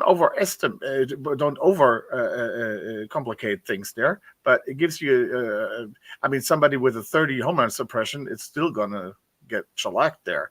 But with the if you say normally you would say you need a 75 home run suppression, now you maybe only need a 60 to be fine. Mm-hmm. So if you look can at have actually different shape of pitchers then. 1933 compared to 2010, maybe give a quick little breakdown. If the period is 1933, what would you be looking for in a pitcher then, based on this, or a hitter? Well, if you look at the hitter, the home runs are being hit. It's kind of like half a home run a game. So you know that the extreme home run hitters will still hit home runs. So if you take, for example, an Adam Dunn or those shape of players, they will still hit their occasional home run. But if you have like a home run of 50, 60, 70, those will probably not hit home runs there in this era. So you don't really need that extreme home run suppression there. Another thing is, of course, if you look at the strikeouts for hitters, in 2010 it's 7 strikeouts per game. Here it's not even 3. So you don't really need the avoid case on the hitters that much. You can just say, well, I don't care about that. You just go ahead. I'm not going to strike out anyway. Yeah, and that's a big one there. So avoid K if you're trying to choose players for a 1933 tournament. Don't be focused so much on avoid K. Home run, maybe for your pitchers. You don't need as much home run suppression for your pitchers. Maybe you focus more on BABIP because we look at the hits. You know, we look at the hits are up in 1933. The And with the average pitchers, batting of course, average is up. So yeah, with the pitchers, of course, you don't really care about the stuff because you're not going to strike out people anyhow. yeah, yeah. So stuff for your pitchers is not important, as important. I'm not saying it's not important. It's not Yeah, as you know, of course. important. You And have for your two to hitters, three strikeouts per game, but it still is very rare. right. So these tournaments kind of import the modifiers from that period of time. And again, it's not the end all and be all, but if you're deciding between two players that, you know, are very kind of similar, you don't know which one to pick, well, look at the modifiers from that year and see if one of those players best fits for that type of tournament. So a great website. They have a pitching one as well, where you compare different years with the pitchers. I'm just showing the batting one one more time. You should bookmark that. So yeah, great little site here that you guys can use to compare the different eras. And as more tournaments are added, you'll see a lot more tournaments from these different eras. If you qualify for the PTCS, some of these PTCSs are in a 1950 environment or 1960 environment. So it wouldn't be a bad idea to play some of those perfect drafts from different environments and pick cards that fit that environment just to see how it plays out. You might have more success. The 5L is, I think, what is it, 1976? I think. Yeah, I think the 5L is 1976. So we compare 1976 to 2010, less runs scored. What else? Less doubles. We got more triples, less home runs. Stolen bases are up a little bit. So maybe speed a little bit more important. Stolen bases a little bit more important, maybe. Strikeouts are still down. So yeah, just a fun little tool that you guys can use to help try and improve your game a little bit. All right. Hopefully you're watching for questions, D-Block, in the chat as I do. Okay, good. Before we get to kind of our top 10 cards, 5 iron, 5 bronze, let's actually go into and build a very basic iron tournament. And I'm going to use an account because you're allowed 3 different accounts on one license. I've just created one called the Lap D-Block Tutorial Team. There you go. So if you come across this team in any tournament, that's this team here. So I opened up all the starter packs. I opened up any other packs I had. I bought a few with the perfect points from accomplishments. I think I might even entered a couple tournaments, basic tournaments. So we don't have every card, and new players are not going to have every card, but they are going to have probably more iron and more bronze because that's what you get in packs. So let's kind of look at maybe an iron team that we can build. Do you want to do a cap, or do you want to just do like a quick? Just a quick. Just a quick. Okay. So let's go in, and because we can't really build it on a quick because it fires off quickly. Let's. I did put this team into the Saturday one, I think. Let's see. Oh, let's go back to main menu. And again, welcome in, guys. Want to thank the recent followers here. Worst Viking ever. Welcome to the chat, Worst Viking. Topher Care 76. Monty Python-esque. Monty Python fan there. Rap City 68. Welcome to the chat. And Bishop Lovejoy. Thank you for the recent follow. Welcome everyone to the Dog Pound. We're here with Don't Cut the D-Block-Dragon. You can catch him on www.twitch.tv/Don'tCutTheD-Block-Dragon. He streams Sunday mornings, Wednesday mornings, and Friday mornings, including a Kansas City franchise series. If you're not following this guy, follow him quickly. So let's go and build just under our Saturday Iron Warriors. Just let me answer a question from the chat there from Sam Chap. Even when you have multiple accounts, you can only have your Twitch drops, put to one account. If you do want to have multiple accounts and all are supposed to have Twitch drops, you need multiple Twitch accounts too. So you can only link one OOTP account to one Twitch account. Right. And if you're not getting drops, link it up. Link your Twitch account to your OOTP account. There's a 2-minute video I put in chat there. Shows you how to do that. Very simple process.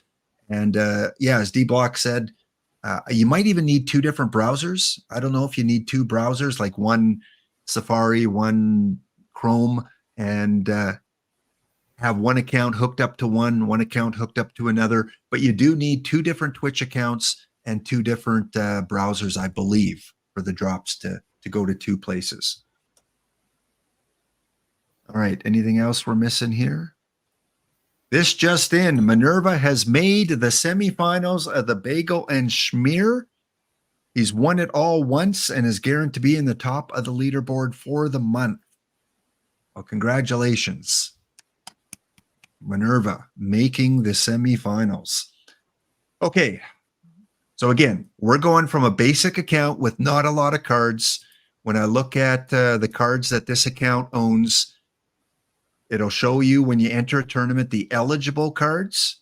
And if it doesn't, you can hide ineligible cards right here, because you don't want to show cards you can't use in this tournament. You know, diamond, gold, bronze. So always just double check. It should default to that. But if it doesn't, go hide ineligible card and also hide your duplicates, because you don't need to see the same player more than once. So hide duplicates. So these are all the cards that we have eligible, like new players might have. Not a lot to choose from. So before we recommend cards that maybe they can look for on the card shop to add, let's just go with what we have here.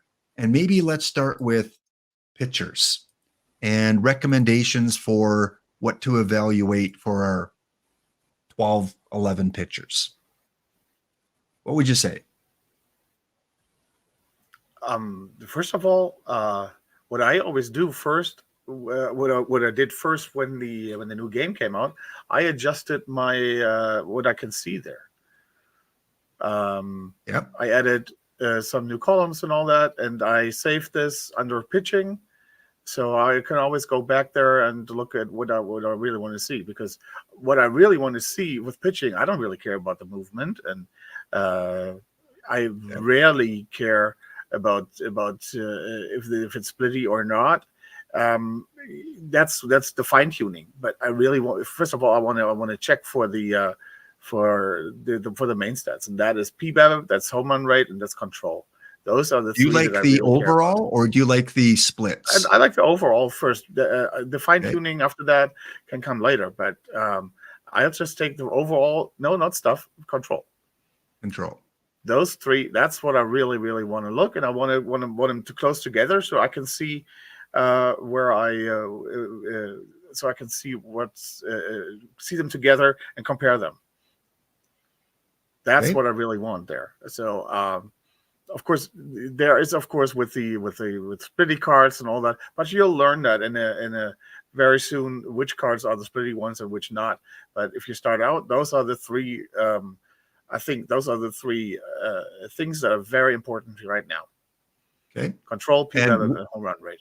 What else should we add? What do you like to have for your pitching? Leave that, especially for new players. Don't overcomplicate it. Those are the 3 that you need. Those are the 3 that you want. Okay. So we'll go with that. And then what I'm always doing 2. is I'm looking for my starting pitchers first. So I go to position and just take starters. So that's already quite less pitchers there suddenly. Now I can choose basically my best. But the problem, of course, is what is the best? In 24, you would probably sort after PBAB and then go from there. That was what you did from 24. I actually changed that a little bit this year. I have control as my first, then PBAB, then home run rate. And that's So I great. saw You it can after move control. around the different categories wherever you want them. So that's So I saw it after fantastic. control Okay. because what I have at first I started to do that like in 24 PBABIP and home run rate and all that, and you had pictures like the I don't see who's was it Crowder. I can't really read that. You just Alvin Crowder, yeah, at the bottom with 26 control. Actually, that's pretty high for for iron. You have some single digit control guys as starters. And well, they had a lot of PBABIP and home run suppression, so I let them work. And let's just open up 5 packs here just so we Yeah, have a few more iron to get go. a few more options there. Yeah. But get the a thing few really more. was, I had one game where I was up with 2 in the 9th with 2 runs, and my guy walked 7 in a row. 7 in a row. Yeah, Ooh. that was somebody with the control of 9. He walked 7 in a row, and I lost the game. Wow. All right. So that was after that. I just said, "Now I'm not going to do this anymore." And so control for me right now, I noticed that even with others that are playing, that the PBABIP is sometimes in the yellow, and they're still doing a pretty good job, but they always have good control. So that's where I'm going for first. All right, we'll get one more here, and then we should have a few more iron we can play with here. Okay, let's go.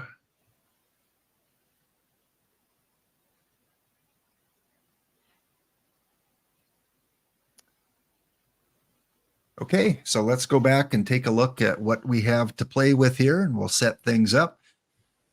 And again, when you do a custom view, make sure you always save it, because otherwise you have to go back and reset everything again. And we want to go into, it's already added players to my roster here. So we have to, let's just go back and take them all off here quick. All right. Welcome in, everyone. Again, the Laptop Pound and D-Blocks tutorials here on Tuesday, helping the new players try to figure out and get basics going for a tournament. You go to your manager cards, you sort by starting pitcher. Now we have quite a few more here. Yeah, and control, BABIP, and home run rate. Okay, so now if these are your pitchers that you have as a new player without a lot of cards, pick our pitchers for us. So what comes in now into consideration, of course, is the era and the park you're playing. You're playing in. Since this is when are we playing here? Modern. It is in a modern setting, so we do have a lot of home runs. And if you look at the park, it's a home run park. If I see that correctly there. Yep. And actually a pretty big time home run park. Yeah. That means what you really, really need is home run suppression. So I would even put the home run rate before PBABIP. PBABIP, control, home run rate. Exactly. So that what you do now, I sorted it after control. So what I'm looking at now is who has the most control with the best home run rate and decent PBABIP. So the first one is already pretty good, actually, or the first 2 are actually pretty good. They have very good control. They are splitty, okay. The Oka and the Conejo is a little bit splitty too, but still, even if, their shape is that they have very good control. They have a high home run rate. The home run suppression is pretty high, and their PBABIP is still decent. It's not that they will give up the occasional base hit, but the problem is that they won't give up walks, and they won't give up home runs. Okay. So, and That's what I again, want. remember, we're not saying these are the best cards. We're picking No. from the cards we have, because new players don't have thousands of cards to choose from. They've got maybe a small limit that they have, especially free to play players. So we're just going off of based of what we have on this account. So you're saying we're going to activate both Nate and Tomo as Yeah. 2 of our starters. So now we need 3 more.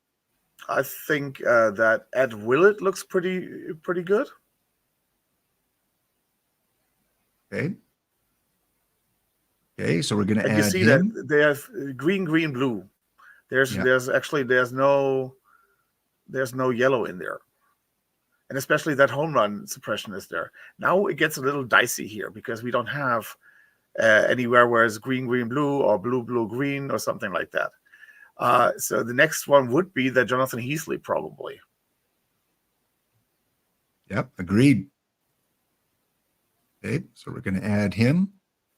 Yes, blue is really good. Green is the secondary one, and then it goes yellow, orange, and red. You want to avoid orange and red in your ratings. So we're going to add him. He's our 4th one. Yeah. And then the Speed Martin. He gets already kind of dicey with the control there, but has the home run rate. Okay. And the last one I would select would be the Max Castillo. Yeah, the first one. Okay. So that would be 6 starters. We're going to add Max because he's probably better than a lot of our relievers. Okay. Okay.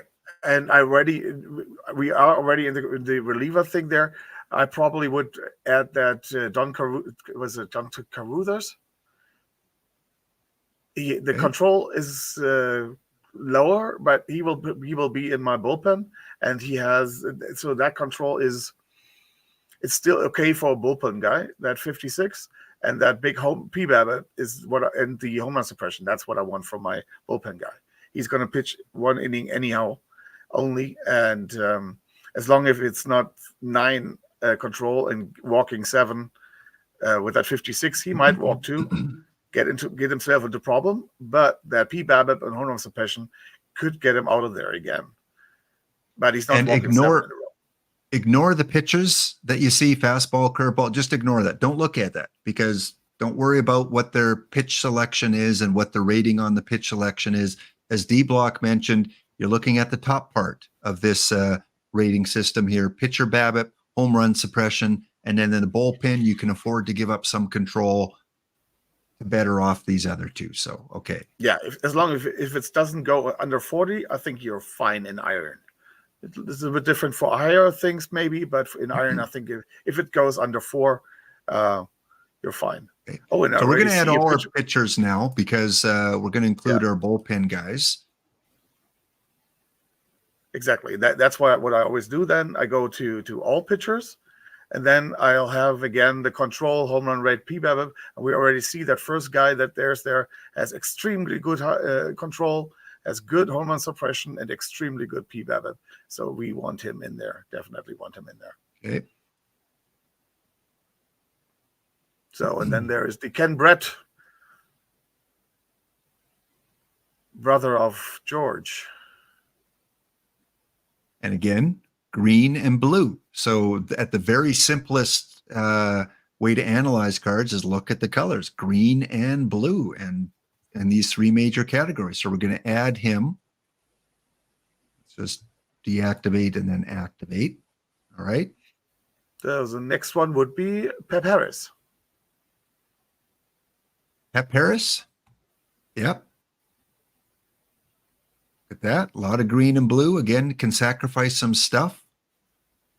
Actually, for these cards we have seen, that 43 stuff is almost high. Yeah, exactly. It's like, woohoo! This guy could be our ace in the bullpen. Yeah, he could have 2 strikeouts. Yeah. So Right, now so we've got again, 1, 2, 3, we have 4, 5, 10. 6, 7, 8, 9, 10 pitchers. Yep. well, this is already a little bit in the area where you have to think about how many relief pitchers or how many pitchers do I want? Do I want 13? Do I want 12? Do I want 11? I Yeah. do not recommend 10 in modern era. That is just too low. You would need some very different settings there to have 10. But I think anywhere between 13 and 11 is fine. Yeah. You always have to think the more pictures you have, the less batters you have. And especially with the lower levels, they are usually, or they're very often only good to one side. So you actually want platoons at least at some points.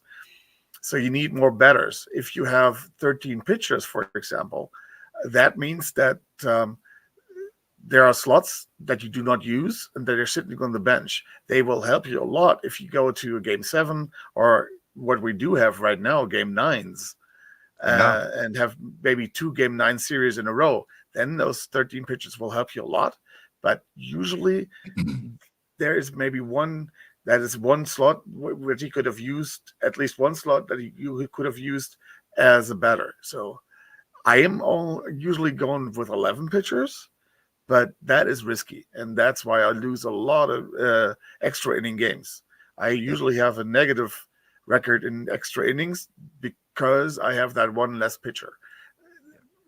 So as I'm a new trying player, to- maybe be to- safe and go with 12, and then Yeah, as you exactly. start playing Go 12. more, you That can would be decide safe. if you want to take one Yeah, off. But I would say recommend go with 12. So we're at 10 right now. So 2 more. No one really stands out. I mean, if we look at home run rate, which this park suits, we got Yeah. pitcher BABIP home run rate. So what do you think about this guy with horrible control and stuff? Is he a guy you'd put in? I would probably the guy next under him. I would put him in, probably. Yeah. Just So a little more control. Over 50, 49, 52, and actually a little more. He actually has a little more stuff, so we will get some strikeouts. I would probably put him rather in there than the first guy, that Japanese gentleman. Good choice. And now, we've got this Chris Flexen, who doesn't have any red, so that's always positive. We've also got this guy right here, Jose, with the pitcher BABIP. And the other one that kind of jumped out, Luis, a little bit, for a bullpen guy. A question from the Justin Old Red Sox fan, who I think is pretty new, and he says, "What about Heron?" That is exactly the guy that I was thinking, and that is exactly where what I was saying about trying to get the best three stats together, and that's the guy I would think would be the best there. Yeah, Yellow, Heron. green. I mean, there's another yellow. Tim Heron is one, and That is another the one, one is, but That is Tim's yellow, a little bit green. better. Yeah, exactly. Yeah. All right. So there is how you can kind of get your pictures ready. And again, we're just going with the cards that we have as part of this collection right now. And when it comes to sorting, I always just like to see what the game recommends first before I move things around. But now that you have the game recommendation, the AI recommendation, how are you deciding 1 through 5 in your rotation? First of all, I look at which way they're thrown, if they're righties or lefties. Here we have all righties, so that's no big deal there. I usually try to bunch them together, so I have the righties together and the lefties together, not go right left, which you usually do in actual baseball, as far as I know, at least. Or used to be that way. Not sure if that's that way. And you don't do that because we have one of the biggest thing that decides a game here in OOTP is fatigue. And if you always switch between right and left, you give your chance. You give if people are playing with platoons, you're giving them a chance to get a day of rest. And that means that the next time you meet them, they're at full strength again. So you always play the team against full strength. If you are bunching your guys together, then you do have a chance of that they wear down. Maybe for your third pitcher, if you have like 3 righties and 2 lefties for your third pitcher, there might be some guys who don't have a lot of stamina that will wear down. So they're not at their 100%. And now that we're in the pitching area here, I'll just show you the settings I use. I expand on it. I like to see the splits between my pitchers. So I got the pitcher BABIP, lefty, righty, home run, lefty, righty, stuff, lefty, righty, control, lefty, righty. I add velocity, even though I don't take a look at that a lot. Stamina, I like to see too. And then kind of the hold runners for when I do individual rating, a slider adjustment. But as D Block said, yeah, you can go into customize, and just to start, go to your pitcher ratings and just go kind of with the basics, especially control, pitcher BABIP, and home run rate. And especially for new guys, I really do think is don't overcomplicate it with too many stats and ratings that will just let me put it this way, confuse you. Yeah. Or make you think about things that you don't really have to think about right now. If you start out with those basic things, then you can expand, and then you can think, okay, this guy's splitty, and if I want him more against this, if I want to make him a specialist against lefties, for example, these kind of things can come later. But if you're really new, don't overwhelm yourself with too much information that actually is just confusing you at the beginning. The question of the ground ball, fly ball pitcher, as a new player, I would say actually ignore it for now. The thing is, as a pitcher, it doesn't really matter to me. What it does matter is if you have a ground ball pitcher, you need good infield defense.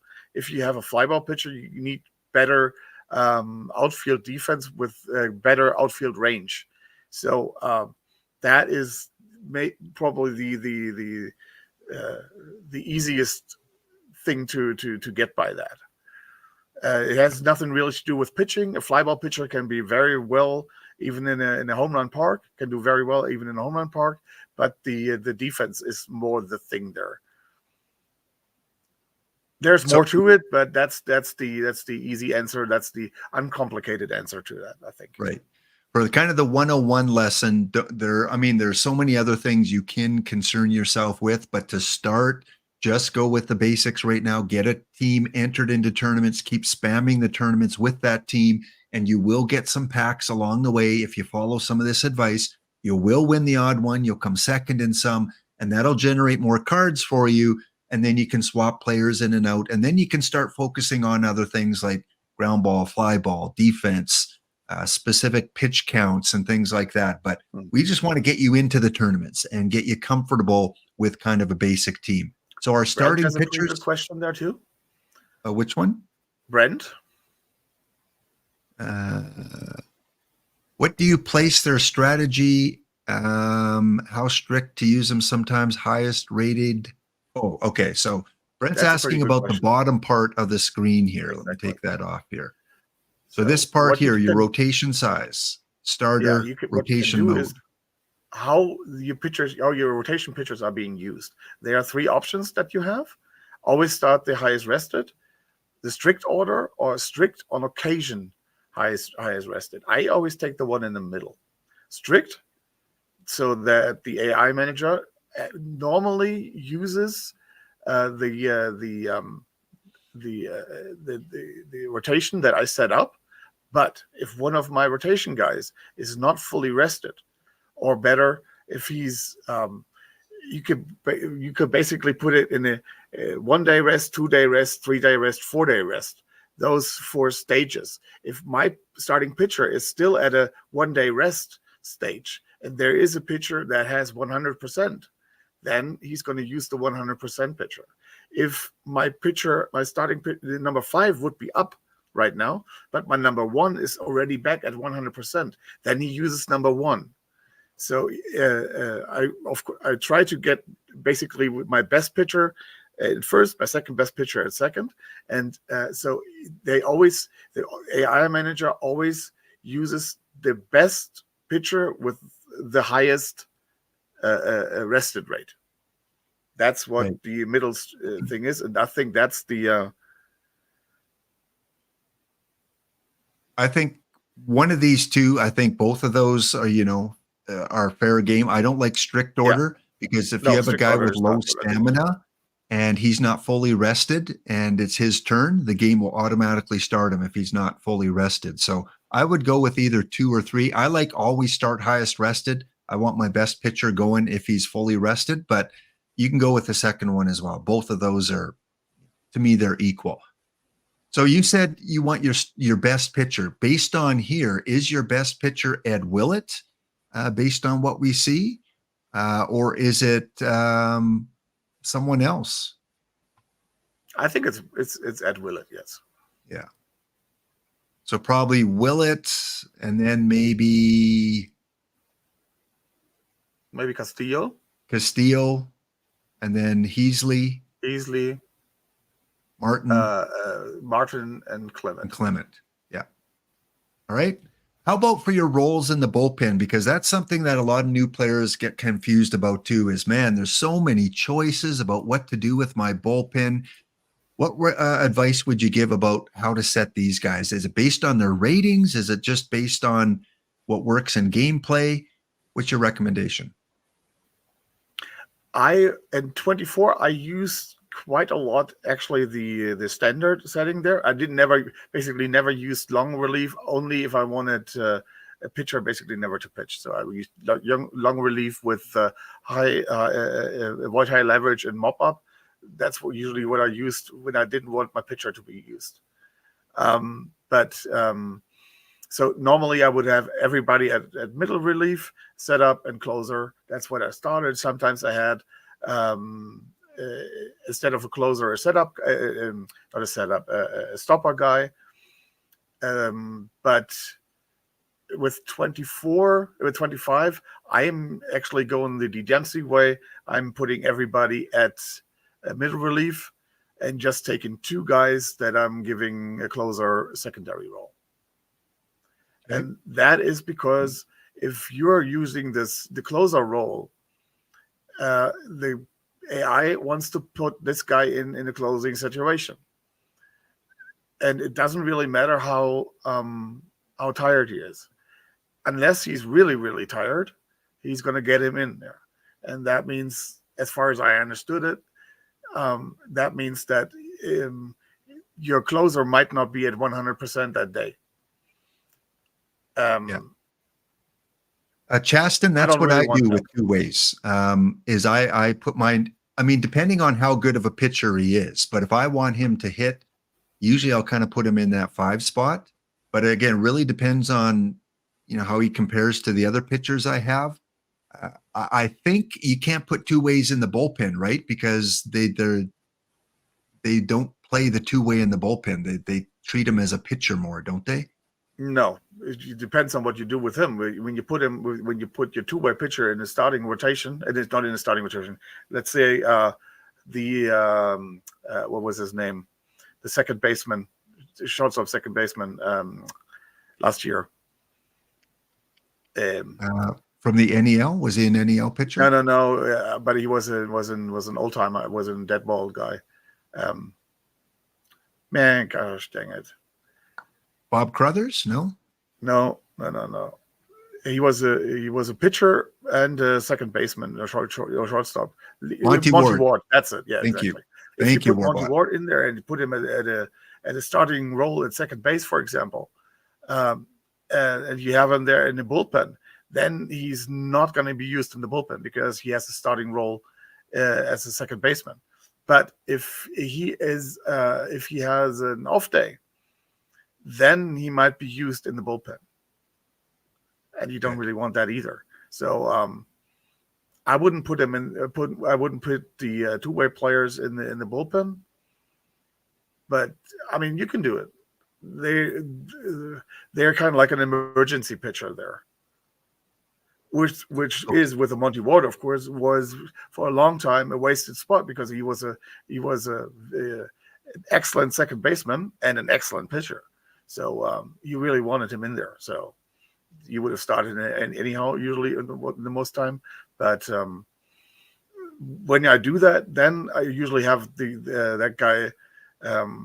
Though I have that guy as a DH in that day, because the problem really is if you start him at second base and have him as a pitcher, when you remove him as a pitcher, you remove him for second base too, and you have to then switch that too. I believe that's the case, right, D-Block, from your understanding? So if he's rested in the batting lineup, he'll be in the. That is two different things. Depends if he's starting.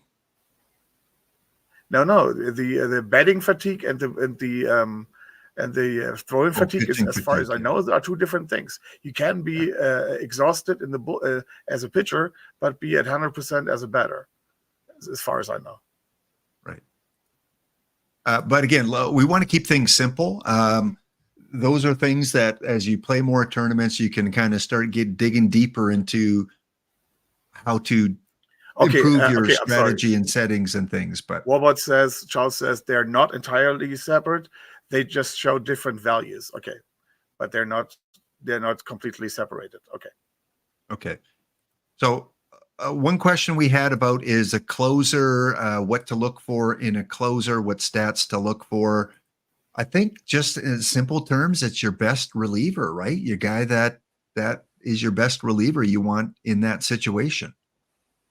If you want, yeah, probably you want to. If you want to make it simple, put your best guy as the closer in the closer role. Or in this case, if you're playing all middle relief, that's the best two. Yeah. So to summarize the pitching here, and then we're going to take a break and look at the hitters and what to look for hitters. If you're doing a perfect draft, sometimes you're forced to take bad pitchers, and if you do a perfect draft with bad pitchers, that's where you might want to use the long relief, avoid high leverage, and mop up situation.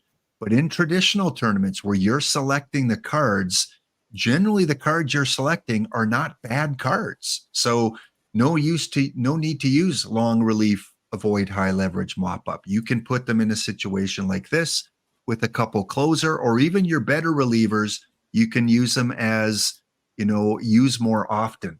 So the game supposedly will pick these guys over the other pitchers in your lineup here. Okay, so we're going to submit that. D-Block, we're going to come back and take a look at some hitters and what to look for at the basic level. So stay tuned, guys. Go refresh the beverage. Go to the washroom. We'll be back in 2 minutes.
right, welcome back. We're back here with Don't Cut the D Block Dragon, looking at some very basic beginner ways to enter tournaments, some of the things that you should be looking for. Thanks to everyone in the chat for answering questions, asking questions, giving some advice.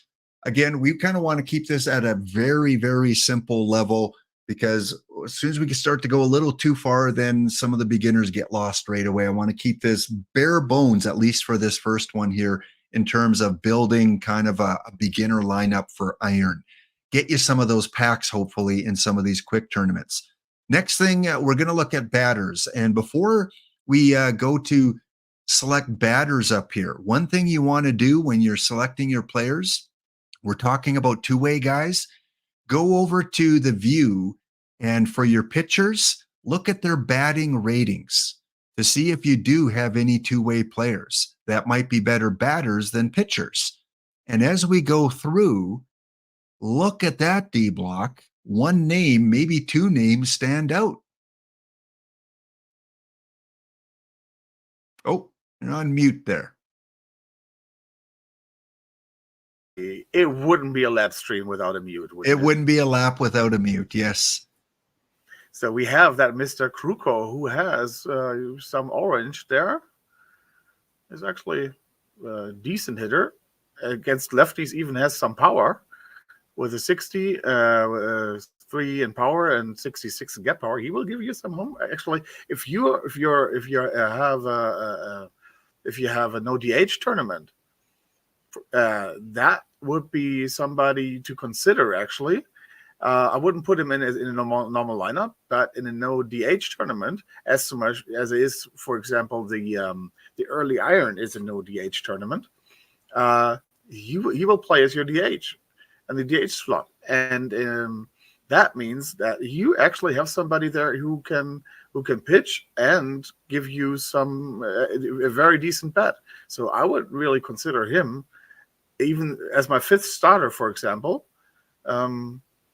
or maybe in the bullpen, very nicely there.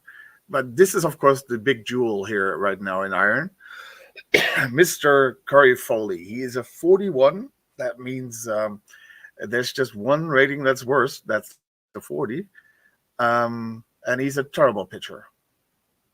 But look at that batting. Yeah. And new players will miss out on that. And as you've talked to me a bit before, this is kind of the Jimmy Ryan a little bit of OOTP 25. And again, you get fooled because you're looking at pitcher ratings for all your pitchers. Make sure you look at their batter ratings, because as Spore mentioned out, there's a Tip O'Neill as well that you can use mainly for batting. Some of these will sneak by you if you don't check that out, and you are missing out on a great opportunity for using this guy as a hitter. And that here's maybe where you use that long relief, avoid high leverage mop up if you want to use them in your pitching bullpen too. Yeah, I mean, he's very bad pitcher. You really have to say that. He does not give up home runs, or very few home runs. That is positive, but he is really, you don't want this guy to pitch, really. So really two guys, so but really what I guy. actually really do with him, if I select him, I don't want to pitch him. I just change his his position. I change it to right field. Right. So to do that, you would go to activate player. Yeah, exactly. And then he's going to show up on your pitching. You don't want to use him as a pitcher here. So when you select him, you go to set game strategy. And is it strategy or position? Okay. I guess set position. Set position, is it? There we go. And which position? Right field. That's his best position. There you go. So you'll see it removes him from your pitching rotation. He's not going to have to throw to any of the batters. And now he is on your batting lineup. And it shows the batting ratings instead of the pitching ratings when you open them up. So that's kind of what you want to do with a two-way that's really bad at one thing, but good at the other thing, is put them in their best position possible. In this case, it's right field. Check, if you want to check that Mark A as a pitcher. I don't really know this guy. John Coleman. He says he's even better. I don't know him. Coleman? Cole. Okay, well, he's 54 points, so we're going to get him. And since we're talking two ways, let's see if we can get the tip. Yeah, sure. Go. Blue Void has also some guys. That's the Phillips. That's probably Brett Phillips, Moisel, Sanchez, and Held. Okay. Again, don't want to get too complicated. We can just show one or two examples, and then we'll move on with some of the other batters. But definitely look for those two ways that kind of sneak in there that you don't notice right off the bat. Tip O'Neill is another one. He shows up as a pitcher, and you know what? He's not the worst pitcher. Yeah. No. Like I'd keep him as a two-way possibly. And then we look at his ratings. Here's a guy in a no DH tournament. Absolutely in an iron no DH. I would say must I like the Foley better, but still he's a very usable card there. He's better than a lot of position players. Yeah. Yep. And the other one was John Coleman right here. You don't want to use him as a pitcher. I don't care what that control says. If you're just good at one thing. Yeah. He's going to give up hit after hit after hit after hit. Probably won't walk anyone, but he's going to give up a lot of runs. But again, we're looking at his bat. And I still like Curry better. Curry Foley, I like him better, yeah. Yeah. But again, not a bad option if you don't have a lot of cards, but you do have this card. For sure, you can do the same thing. He looks like he's good in the outfield. He's a serviceable defender. Yeah. So you can go in, you can go set him to left field, set position, left field, and now he's going to show up as one of your hitters. So good left fielder, you got a right fielder there. And if you're desperate for another pitcher, maybe you're micromanaging, which means as the tournament is playing, you go in and you see all your pitchers are dead tired. That's where that extra pitcher, even if it's a bad pitcher that pitches 1 or 2 innings, might be able to relieve a little bit of the stress and fatigue from others. But yeah, don't miss out on some of these players. Tip, would he be a guy you would put into the pitching bullpen area? Or is this? I probably would avoid a high leverage there, but I would do that. The control, he's going to give up walks, and I don't want him in the 9th inning with in a safe situation. But I could see him use, especially for example, if somebody's if the game is out of hand already, if the game is lost, if you're down 8-1, that's the guy you want out there. And in that case, you don't set to a hitting position. You go into their strategy and you set as a two-way player. So that way they'll use him as a pitcher sometimes. They'll use him as a hitter sometimes. And this is where when you open the game, here you see the different fatigue factors here as a starter, as a reliever, and as a hitter. You see they have that bat thing there now. I don't think that was in 24, was it? No, they just had 2. I think they had hitter and pitcher. I don't know if they had it broken up into starter and reliever, but I could be wrong. I think they added one. I think it's the reliever maybe they added. Okay, so that's the instruction on two-way players. Again, the hidden gems, when those cards come out, great cards to add to your iron, bronze, silver lineups. Let's now look at hitters. Another thing too, now that we added Tip O'Neill as a long relief high leverage, that means you could probably get rid of one of these other pitchers. You could take your weakest pitcher, whoever that might be, maybe Matt Clement. Let's just do that. We'll send him to the reserve. Matt Clement. Yeah, it doesn't really matter. Yeah, get him out of there. So who is our other starter? Who are we missing here? Willett, Castillo, Heasley, Martin, and who did they take out here? Castillo, Heasley, Willett. They took someone out. Maybe the guy we just took out was our other starter. Clement, so let's he was. Let's put in. Look at stamina here. Neat. Eesh. All right, let's just put in Oka, just for sake. You're going to put a 5th guy in there. Yeah. And again, we've got our 2 closers and secondary role. So our pitchers are set. Now we're looking at the hitters. Again, to manage cards. go to batting ratings, customize, and how are we going to narrow this down for the hitters? Well, I put in what I'm looking for is, of course, it's the BABIP, the power, the I. Those are the real things that I'm really big time looking at. Just those three for a beginner? For a beginner, I mean, you could look for a void case, but I probably, you could do that, but Speed, are you considering speed at all? as a beginner, no. Okay. If you want to just want to keep it simple, don't worry about that. Worry about that later. If you just And want maybe to defense. start up and want to have a team that wins maybe a round, maybe has a chance to get some packs, especially when we get quicks that are not only with 16 teams, but maybe with 32 teams, that you can already get a pack in the semifinal, for example. Then you can do something else there. But just starting out, those are the three things that you really worry about. Okay. And I saw something about solid team lap. Well, based on the cards we have, yeah, I think it's okay. I mean, based on the cards that we have. Oh, I'm sorry. Of course, we need something else. I'm sorry. Oh, We want go back in there. I'm sorry, with the ratings. We need defensive ratings, of course. I'm sorry. yeah. So fielding. So we need Fielding what up we want is primary. catcher framing.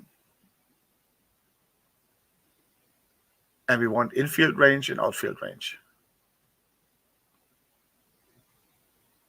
Okay. Those three.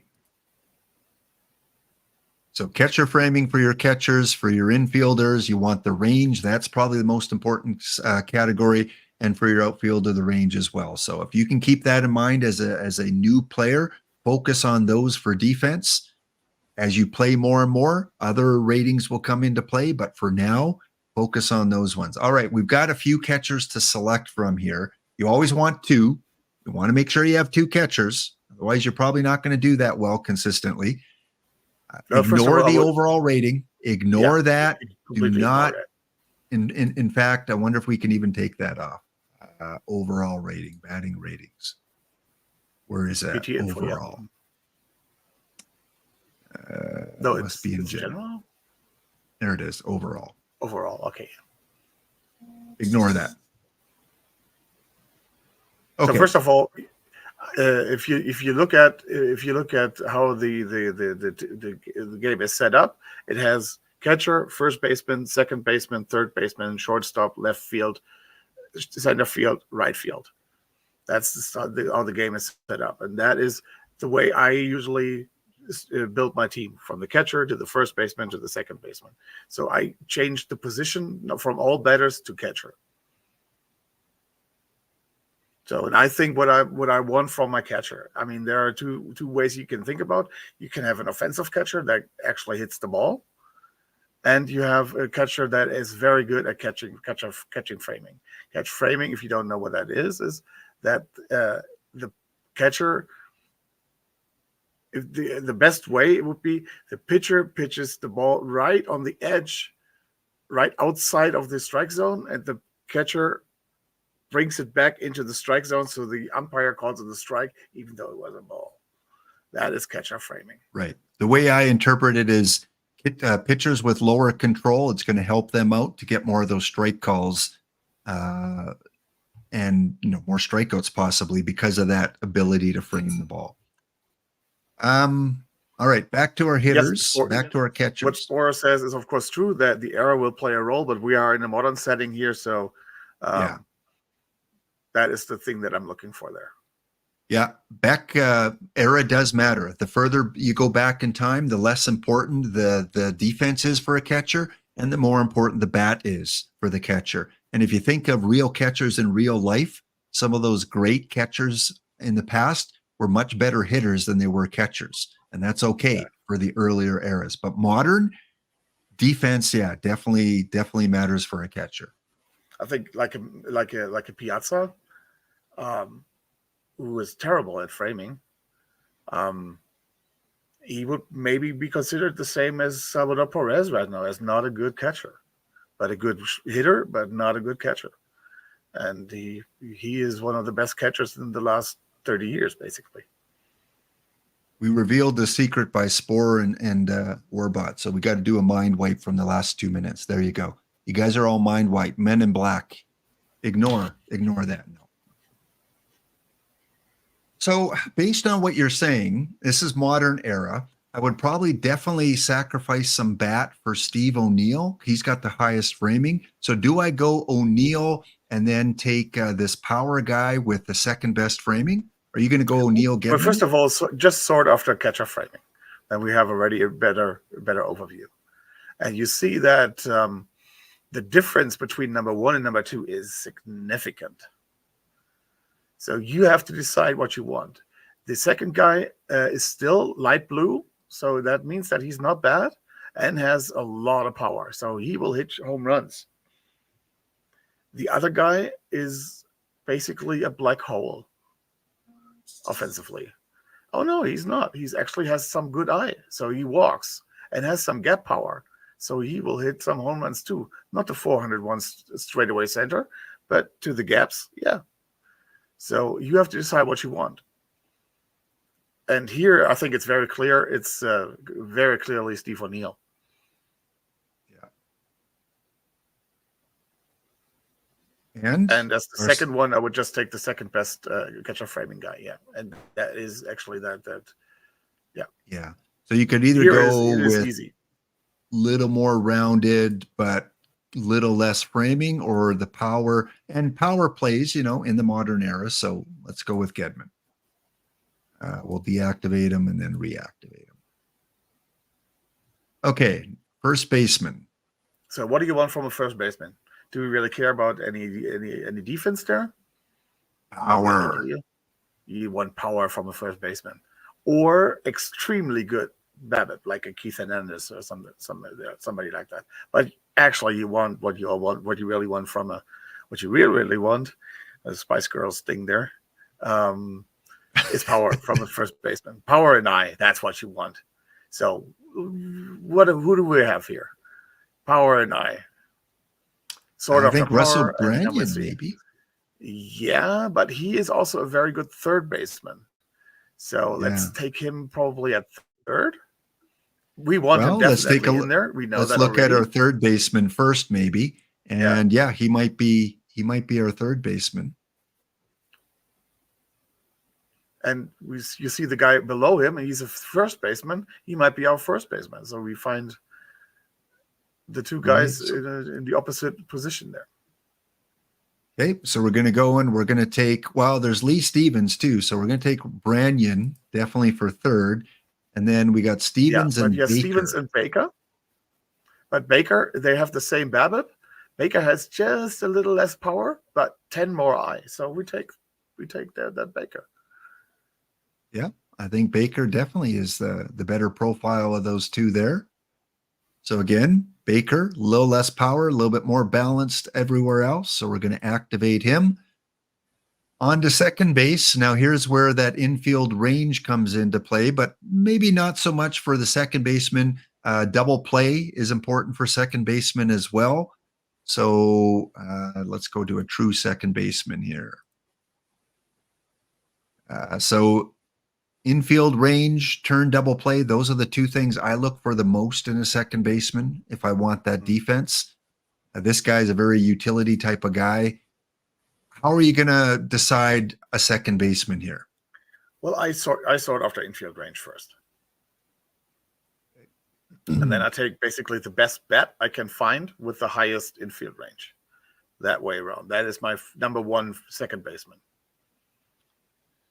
So I usually don't care about power, but I do care about BABIP. BABIP and I, the best BABIP I guy. And that here would be probably that Rodney Scott.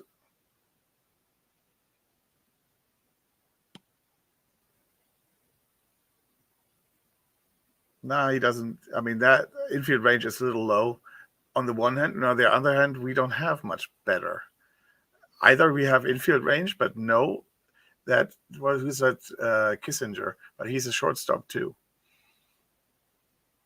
Yeah. That Nicky Lopez has some I and some avoid Ks. He's a very good defender. So with the choices that we have, you see already. Well, it's getting tough here. There aren't Yeah. really good ones here. We don't have Not a lot of standouts here, but again, we got to go with what we have. And we have. I think the best ones you have to decide if you want more offense, then you take the Rodney Scott and say, okay, defense is not my highest priority at that spot. Or you say we take the Nicky Lopez. He gets on base by walking, and is the best defender out there. The first one. So yeah, maybe we'll take both of those guys. We can always remove someone later. Well, you need to back up anyhow. So yeah. Okay. On to third base. We already have that one third baseman. So now we're sorting by, again, what do you want in your third baseman typically? Power. So power and I, if we're looking for power and I, we've got Derek Hall, we've got Hobson, Jack Howell, who's an outfielder but can play third. Arm is important. So for third baseman, range and arm, usually what you're looking for. Again, there's some people that think that third base isn't as important defensively. Some think it is. For third base, I think the arm is actually the most important thing there. Yeah, arm. Yeah, arm followed by probably range. So what are you thinking? Jack Howell's not a natural third baseman, but no, I wouldn't take might him. be the best we have. You could take Remember, him this is a backup. This is a as backup a because backup. we You already can take him as third. Yeah, okay. You have Branyan already. Then you can take him as a backup and also have a backup for the left fielder. Yeah. Okay. Shortstop. Here's where you do want that range, infield range. Very important for a shortstop. You are probably going to sacrifice some bat unless you get lucky and have a card that has good at both. And there are some in the game that have very good defense and power I. For the Woody Held, for example, is one example that is has basically a power I thing. Yeah, we're going to go get him just to show people. Let's go get Woody. Woody Held.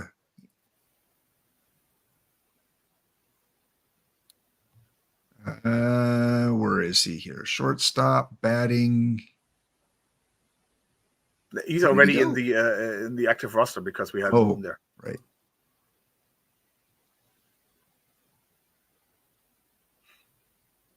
The infield range is in 84, so that's pretty good. Turn double play is pretty good. The arm for shortstop is maybe on the fringe of being okay, but he's giving you a lot of power I there. He's giving you actually a pretty good bat. Yeah, and we'll put him back on the list here. Yeah, just to show him. So you see, he's still at the our top. best infield range guy. Yeah, and has power I. So we're going to activate him as a backup for now. I just go with the Hoover looks pretty good actually with the Babbitt. He is not easy. He has good range there, and actually has some Babbitt, so he will give you some singles. Okay, left field. We already have a left fielder, but let's see what we have. What we want from left corner outfielder. Think of Aaron Judge. Think of what Stanton was. You want power, of course. Yeah.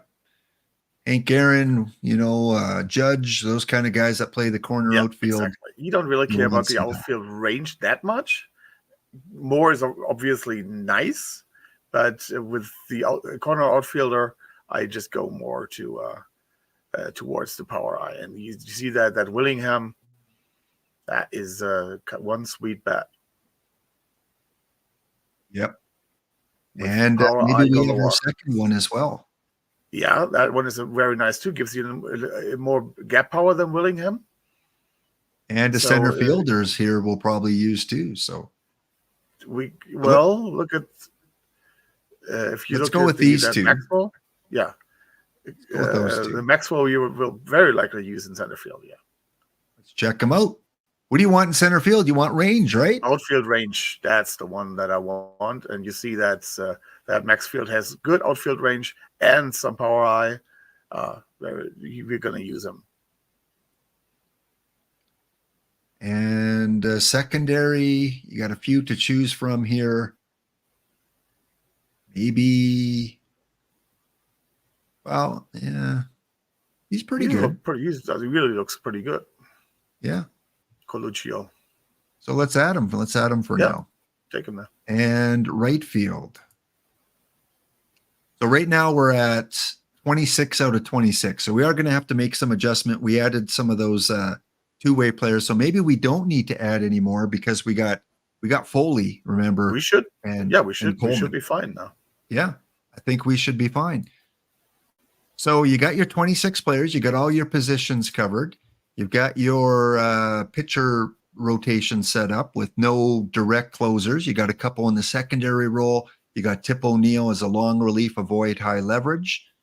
For your hitters, we'll let the AI dictate right now. And again, if we just go to the basic ratings here, let's see if I saved that. Batting ratings. I think I did. Let's go back and put those back in. Power, I, and BABIP. And then fielding, outfield range, infield range, catcher framing. Okay. So there you go. You want to make sure you have a backup in the utility 1. Not so important for utility 2, but you do want to make sure that your utility 1 guys, you don't have one guy covering more than 2 positions. If he does, put someone in to cover that 3rd spot. So let's see if we have that. Make sure we don't have any duplicates here. I think we're good here, aren't we? I can't see a lot because that Spore thing is in the way, but Oh, okay. Oh, sorry. Yeah, I got to take Spore off. He's been on there long enough, Spore. Quit dominating the screen here. All right, there we go. I think we're good. So now what the AI did, we had that O'Neill and Foley card in there, and we added the Willingham and the Coleman. No, we added the that's what we did. And we had who did we add there? Willingham, and who was the other guy there we added? The Power Eye guy. The outfield. Was it this guy? Kokos. Dick? Okay, yeah, Kokos. Yeah. Yeah. So you see that Kokos is nowhere to be seen. Utilities 2 versus the righties at DH. That's it. And we have Tip O'Neill and Foley at the left field because they are more balanced than Power Eye. What you have to decide is what you want to do with those.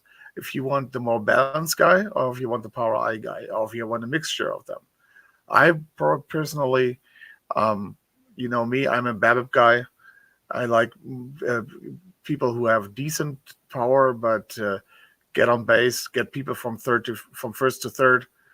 That's what I like. But you have to. That's one of the tough decisions, even as a newcomer, you have to do. If you go easy with the Power Eye and just hope that you get a lot of home runs and dominate that way, you see how well that's going for the Yankees in the last 20 years. Just go in Power Eye, and or if you go in with some BABIP there. And I think we're good for backups other than maybe against the right-handers. See, we got Woody Held starting, and then we got him utility 1. Maybe just want to move. We don't want that. Yeah, you want to move Howell over there. You don't want any of your starters in your utility. Maybe your DH, you can get away with that a little bit better, but otherwise you want completely different players starting and in your utility. Held is also in versus right. Held is a backup center fielder.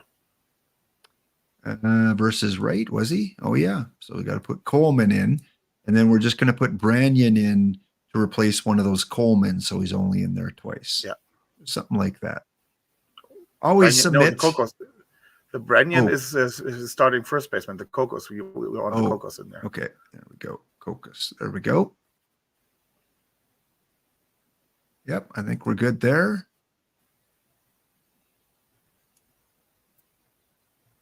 Yep, I think Actually, we're going to put. I don't think that's such a bad team, actually. Yeah, considering what we were given in terms of cards, luck of the packs here. We're not going to go into the strategy too much because that's a whole new hour of show of going through all these. So as a beginner, maybe just, you just go with your gut a little bit, do what you want to do, maybe leave it just as it is right now. Other than maybe on the left-hand side, some of these are important for fatigue reasons. So bench, I always, anywhere between, depending on the era, 94 to 97 is what people use.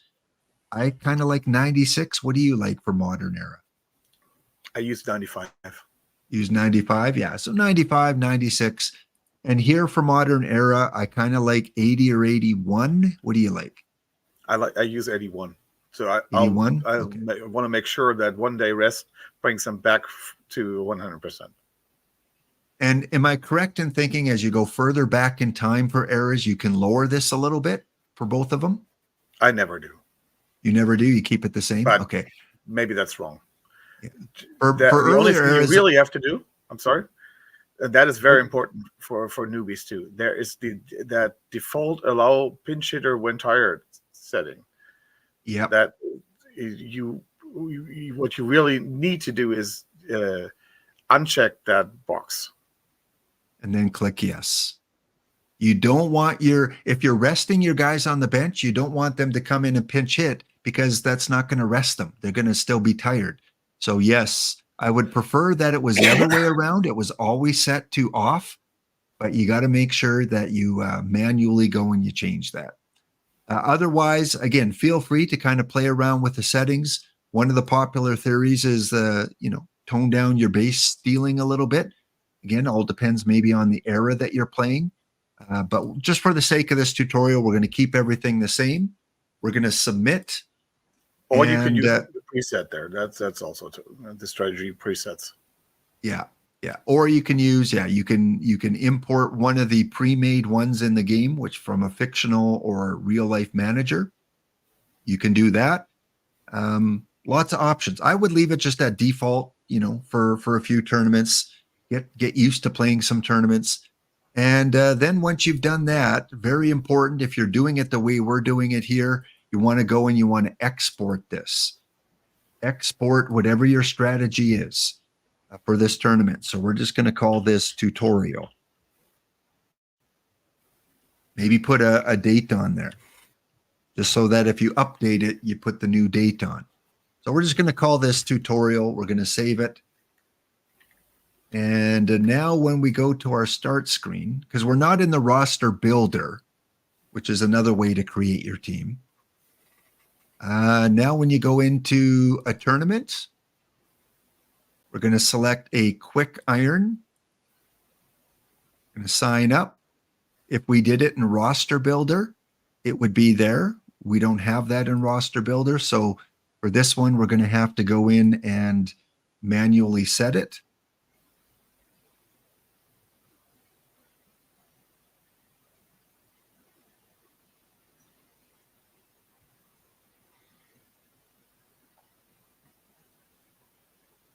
So stay tuned, guys. We're not going to get to the matrix today. I felt that it was important to kind of go through this, baby step some of the new players in.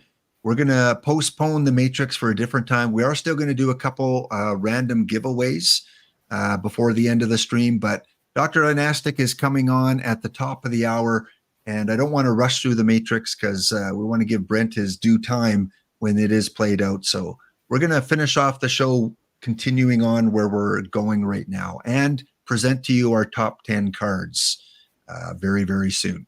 So once you go into the tournament you signed up for, click on the bottom set of arrows here, go to roster import. If you've saved it in your roster builder, it will be there. We didn't do it that way, so we're going to import it from a file. And oh, I think I'm in the wrong one here. Anyway, it should be there, but because I'm in the new game, where is that? Where is it, D-Block? What happened to our I don't roster? know what you did. It's gone. Okay, so we can go back into the app. This one right here. Set rosters, or the Iron Warriors.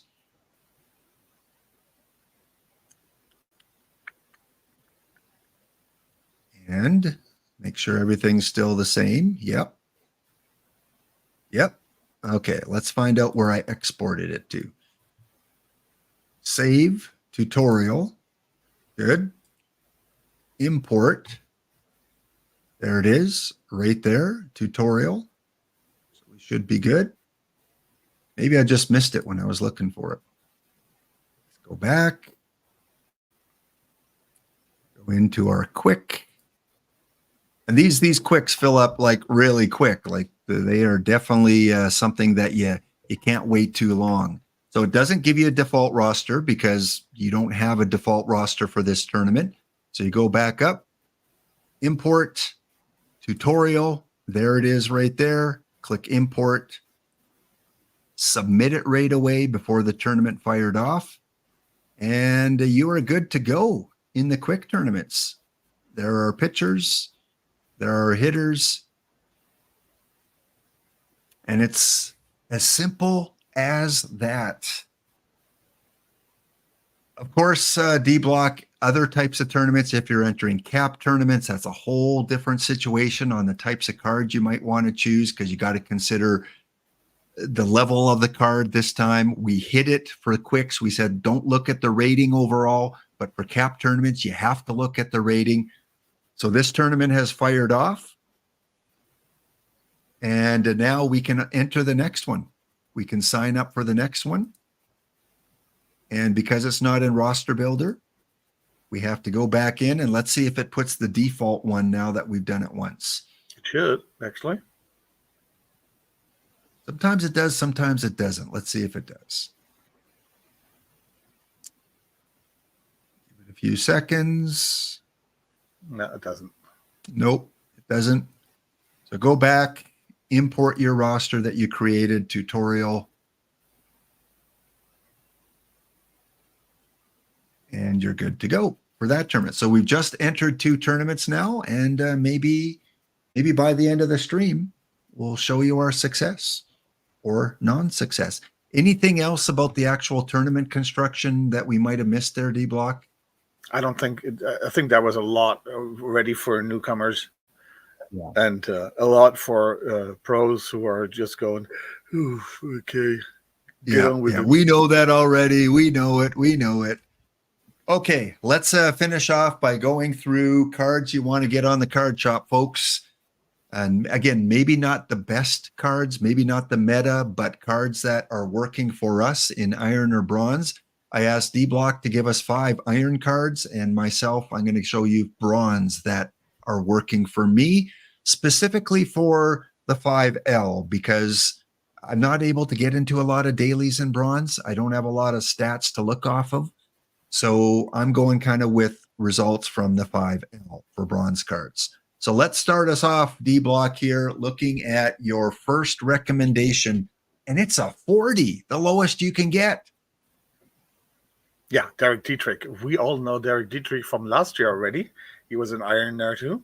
And he was kind of like also a second baseman, of course, kind of like an unfortunate guy.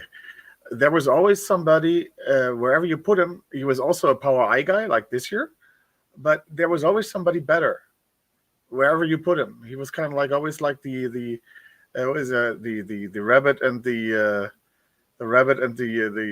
turtle. He was always the rabbit. He was always coming in second. So you rarely played him, but he was actually a pretty good Iron card there last year. This year, I think he's going to be very prominent in a lot of teams. You can play him at first. You can play him at second, although I probably wouldn't play him at second if I can help it. The infield range is just very low. The turn double play, that was pretty good. So if you can live with that infield range of 50, He can play there, but first base is probably better for him, and he can even play at left field. So that is basically making him like the Joey Gallo last year, especially the live Joey Gallo, who could play at first, and third, and left field. So Yeah, I can't he argue could with be you like on the this one. Kingman Joey Gallo type of player card for this year in Iron, and as a 40, a very, very good cap card. Oh, for sure. For sure. Everyone's going to have this on their cap team, I would think. Like, why not? I mean, great choice there. I want to thank Captain Kegleg in the house here. Captain Kegleg gifting out a sub to Brent3232. Thank you so much for that, Captain. Brent, enjoy the emotes. And Michael Ram gifting out a sub to Damp-Feared Dracula. Damp, I saw you on Attica's stream last night. Welcome. I hope these beginner tips, I know you were one that was looking for advice. How do I start? What do I do? Where do I get going on this game here? And hopefully we provided you with some tournament beginner tips to help you enter successfully in some of these Iron tournaments. And if you missed some of it, Dracula, go watch the VOD and just set up your tournament team, because you will have some success. You'll probably lose more than you win, but you will win the odd time following some of these tips here. Can't wait to rewatch the VOD. Oh, this was perfect. Excellent. And again, I like to help those beginners sometimes, because we were all there at one stage, and sometimes we just forget because it's so secondhand to us. Oh yeah, look here, do that, plug and play, boop, boop, boop, boop. But for the beginners, they can be like, whoa, slow down. You're going 100 miles an hour. All right. So thank you, Michael Ram, and thank you, Captain Kegleg, for those gift subs. My first guy is no surprise. You missed something there in the chat, though. Oh, which you have one? to scroll up a little bit because you missed it. It was at 2030. It's above the GT Sundown.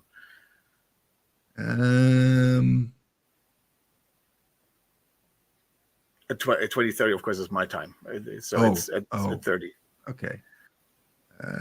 I see a lot of tickets here. Yes, the contest is on. It is a ticket. The GT Sundown writes GG. I'm sorry, I can't highlight it. That's the problem. The GG indeed. No, just a little down. Down further. Oh, this 4 one? down. Yeah, and the one above. You see that who wrote that? Come on. Who's Kitty Poo Poo? I don't get it. Well, you have to play the song, don't you? Oh, okay. All right. This one is for you, Kitty Poo Poo. And Boiled Egg, if you're still around, feel free to cover your ears. So Kitty Poo Poo, every once in a while, we like to get a little bit of kitty love.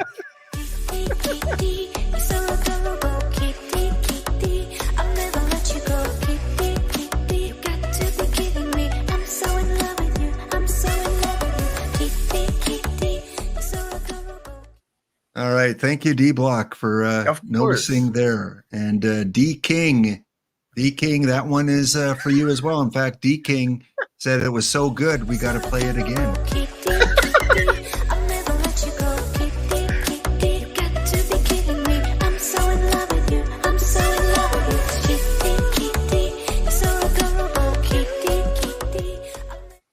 Again, I apologize if you're humming that for the rest of your day. If your partner or spouse says, "What the heck are you singing?" Oh, it's just lap. It's just something on this. Yeah, and Ezra cursing at me in German. Yeah. Just go have your tuna and peas pizza, folks. Okay. My card is not a surprise. If you play Iron or Bronze, I guess, you own it already, or you should own it. Definitely you want to get Adam Dunn on your team. D-Block referenced it earlier as the Power Eye guy. Run now to the card shop, folks. Dracul, get some bronze cards. Get this one here. I don't know what he's selling for right now, but it's probably not too bad. Matter, but get him. Get it. Well worth the investment.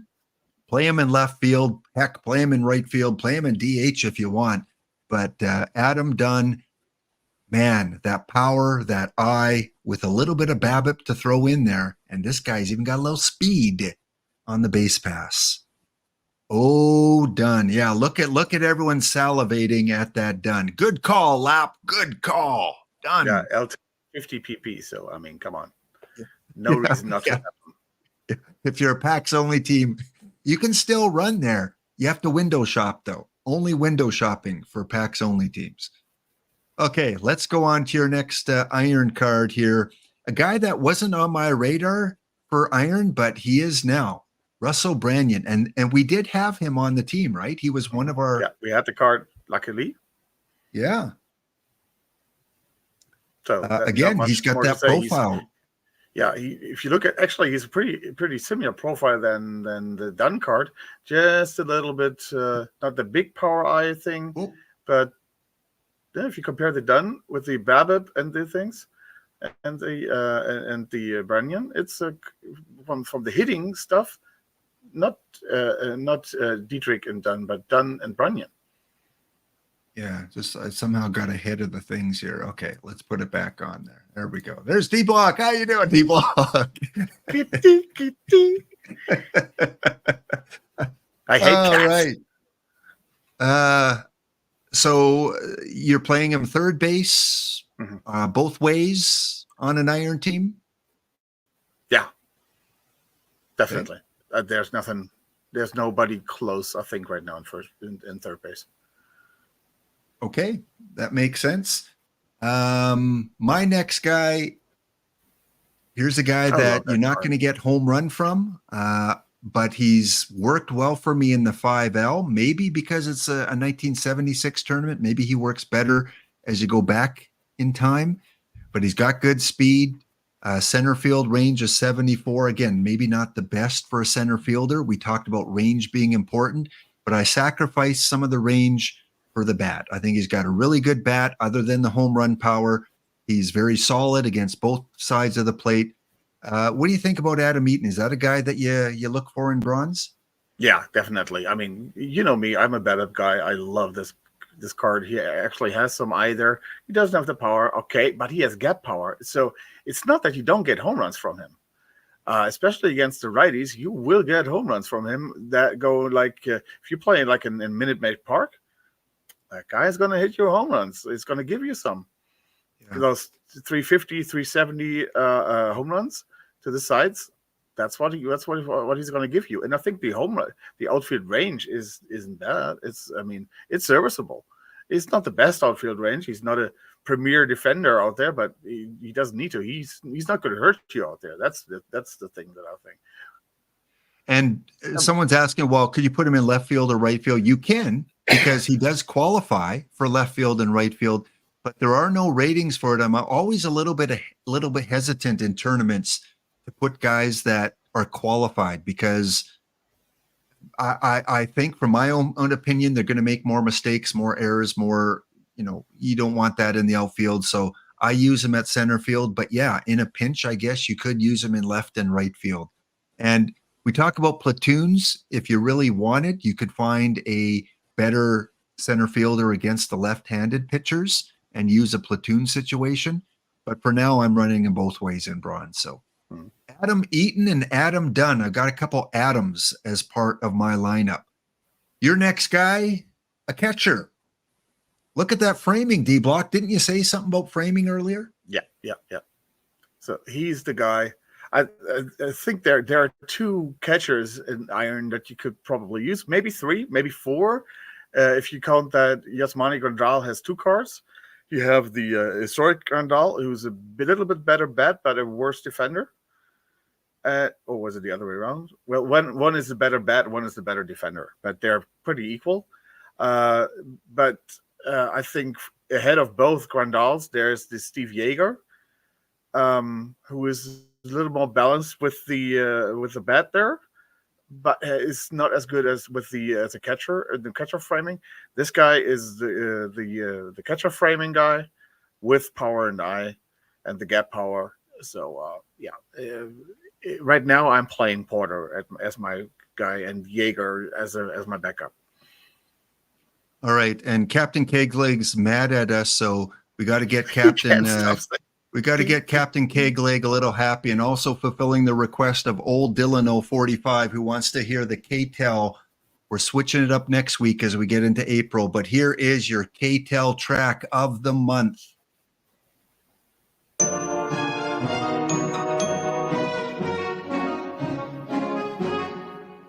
Hello, Captain K-Leg. Hello, Fada. Hello, Captain. Here I am at Camp Granada. Camp is very entertaining, but they tell me I can't have my records playing. They confiscated the pins that I wore, since they're not in the camp uniform. During the campfire, Ringo got too close. At the bottom of the lake are my Beatles photos. All right, again, not the original, but Captain, hopefully that it gets the kitty out of your mind a little bit. Hopefully the kitty song will disappear and you'll be singing, Hello, Mudda. Hello, Fada. Was that a song in Germany back in the day? No. No? Never heard Hello, Mudda, Hello, Fada? Oh, you were missing out. I was Boiled egg, saved by my mom from crap like that. You just can't please boiled egg. He's a hard shell to crack. He absolutely is. Yeah. Oh, man. Oh, man. Oh, man. Okay. So, Captain K-Leg, hope you're singing a different tune here. Again, exclamation enter, exclamation ticket to get in on our random pack giveaway. The coolness. You were spared, repellent, D-Block. That song is coolness. I strive to be a repellent. Thank you. Thank you for that. And yes, Cubs fan Steve, yeah, I probably did say, Adam and Eaton. We have two Adams, Adam and Eaton. I meant we have done and eaten. All right. Okay. Adam, are you Come on, done eating? Oh, are we done eating? Oh, very good. Oh man, what do we got? What do we got for you for that one? That was a good. Don't touch that dial. We put on that one. Winner. There we go. That is a winning comment. Don't touch that dial. Don't touch that dial. More repellent on the way. Let me just double check here. Yep, no more song requests. Okay, we're good to go on the next one. Next up, my bronze choice, Tom Brown, another center fielder qualified to play left and right. D-Block, I think you're going to like that BABIP. I think you're going to like the well-roundedness. Yeah, avoid Ks is low, but for a bronze card, he's pretty good, and I'm getting good results out of him when I play him. So maybe a card a lot of you don't recognize the name. It's not a Dunn or an Eaton. Are you familiar with this card? Have you used it? Actually, I'm playing him over Eaton. You're what? I'm playing him over Eaton at center field. Oh, you are? Okay. All right. So we both have kind of a couple center fielders there that are working. Eaton and Tom Brown. I was not sure if he was on your radar. Well, I guess I should be sure. Look at that BABIP. Like D-Block's not going to pass up on this card. He's going to frame him on his desktop monitor there and 124 BABIP. We need a song for Tom Brown now. What kind of song do we have with Brown in the title? Okay, so Tom Brown, D-Block, Frank Zappa. Frank Zappa, yeah. Bobby Don't Brown. it make my brown eyes blue? There you go. No, Bobby Brown. Oh, Bobby Brown, yeah. Charlie Brown. I'm sure we could find a Charlie Brown music song. That was another classic from a K-Tel record. Charlie Brown. Does anyone remember the song, like how that went? Charlie, oh man, now it's bugging me. Charlie Brown. Kind of like a Hello Mudda, Hello Fada, but it was with Charlie Brown. Okay, moving on. See, we cover everything. Music, cards. Dave Nicholson, right fielder in iron. Go to the card shop. I and BABIP, D-Block. Yeah, iPower and BABIP. What more do you need in iron? Here we go. He's a clown. That Charlie. Oh, I can't even sing. I'm not even going to butcher it. So he's a clown. Yeah. YouTube it later, folks. Charlie Brown. Thank you, Mr. Masu. Thank you for having good taste like I do in old K-Tel music. Yes. The Coasters. That's who sung it. Ollie North. See, Ollie North is on board too. Thank you, guys. All right. Really like that Nicholson card. Blue Void agrees with you. If you're a new player, Dracul, if you're still in the chat, go to the card shop. Get this card now. Add him as your, what do you use him? Left field, right field? Does it matter? Actually, if I use him as right fielder or DH. The thing is, I think the card that comes next is usually the problem where I put that card, and that decides where I put Nichols. Right. So let's kind of review for those of you coming in a little bit late here. D Block has 40 overall Dietrich. I've got Adam Dunn, must have in bronze. Porter as one of your two catchers in iron for D Block. Eaton, Dunn Eaton as a center fielder. Russell Branyan at third base in iron. And then Tom Brown in center field with Adam Eaton. So kind of a Brown-Eaton combination. Dave Nicholson, just finished going through him. And then we've got, I put a starter in there. Again, the control is a little bit worrisome, but I love that pitcher BABIP. Again, this is 1976 environment. I'm not as worried about home run suppression. He works in the 5L. He's one of the best 5L pitchers with the stats I've recorded. So if you see him in 5L, chance he's going to do okay for you. Is this a guy you even consider for regular? Do you have him on your radar? No. Yeah. Modern era, I probably wouldn't use him, but this is more of a 5L recommendation than a modern era tournament. Don the Gullett. Control and the home run suppression, it's just, I don't care that the stuff is that high. At least I would not put him in as a starter. Definitely not. Yeah. Maybe bullpen, extreme fly ball too with that home run suppression, a little bit worrisome. But in 1976, I mean, look at the card. It's 1974. So he played in that era. And he had a good year in 1974. So it kind of makes sense in the 5L. He does okay for that era. Yeah, next, probably. A guy we've talked about, starting pitcher, Curry Foley. D-Block says he is high on his recommended list. Woo! Look at that home run suppression. Oh, yeah. And he's got a bat. Yeah. We've talked about him already, but anything you want to add? Where do you play him? That is the question. And that it kind of like I said, with the Nicholson card, his best slot is right field. And if I do have a DH slot, I put Nicholson at DH and Foley at right. If I don't have a DH slot, that is kind of messy then. What do I do? Usually I want to play Dietrich at first base. But now I have to put Foley at first base and Dietrich at second base and Nicholson so I can play Nicholson at right. So that's a little bit dicey then. But normally I would put Nicholson at DH and Foley at right field. And there are especially in the outfield, there are some really good choices there that you can choose. That Nicholson card, of course. Then you have the Ian Happ card that's very good. The Langford card, Preston Wilson is very good.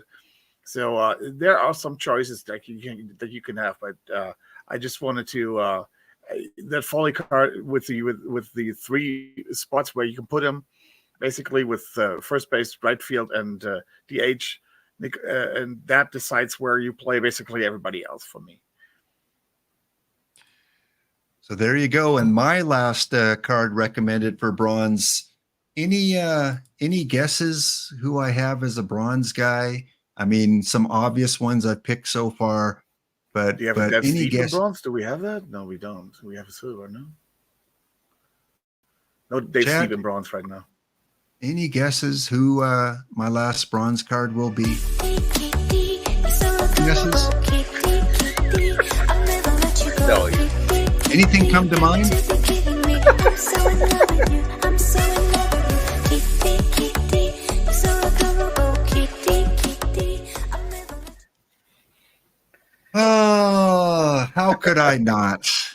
How could I not add Kitty?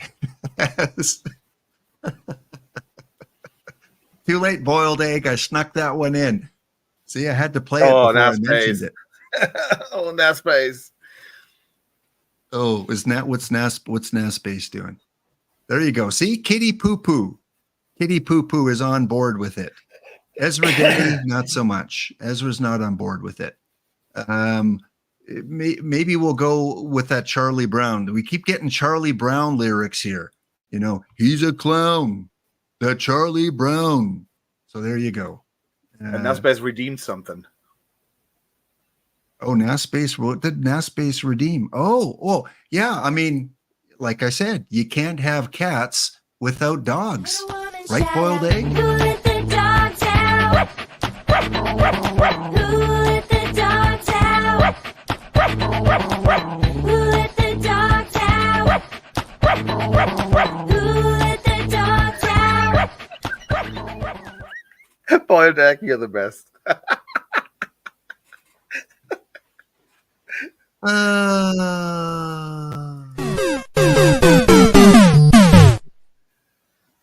Yeah. It's not so. This is a great chat today. You guys are doing This really community's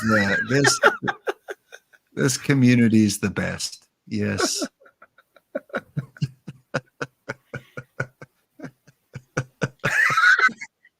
That's right. You can't just mute me now, Josh. You gotta mute me and visually mute me too. You can't get rid of both. All right. You know, we're getting close to the end of the stream here, boiled egg. Exactly. Worse or better. Yeah. It may make the song just a little bit better. Okay. Well, you can thank NASPace for that one. NASPace cashing in his hound biscuits. Wasn't me, guys. It was not me. Okay. Kitty, in seriousness, Kitty, we like him as a first baseman. There's so many good first base options. There's Dolph Camilli. There's the new card that came out last week, Choi, I believe it is. I personally like Choi. I like him in a platoon situation. I think against the righties. I took Camilli out of the lineup and I put Choi in. But I also like Kitty. I like Kitty and Choi. Choi-Kitty combination. Lefty versus righties. I know the eye scares a lot of people. It probably scares Charles. It might even scare you as well. No, it doesn't scare you. You're okay with Kitty against lefties? Of course. No, eye has never scared me away. If the BABIP is okay. I mean, what you're going to get there, of course, with that high contact rating and that BABIP, that tells you that guy is going to hit into double plays. With a contact rating that high, the BABIP should be higher, and that means that he's going to hit into double plays. So expect that, but still, the power, the gap power, is going to give me a lot of home runs. He will basically never strike out. So let me put it this way: if you have the worst thing you can happen with 1 out, bases loaded, is a strikeout, of course, and that guy will never give you that. He will give you an out, and very likely quality out. So somebody you might get hit in something there, but maybe hit into the double play. That's the second worst thing. Okay, but still he can at least a chance of a quality out.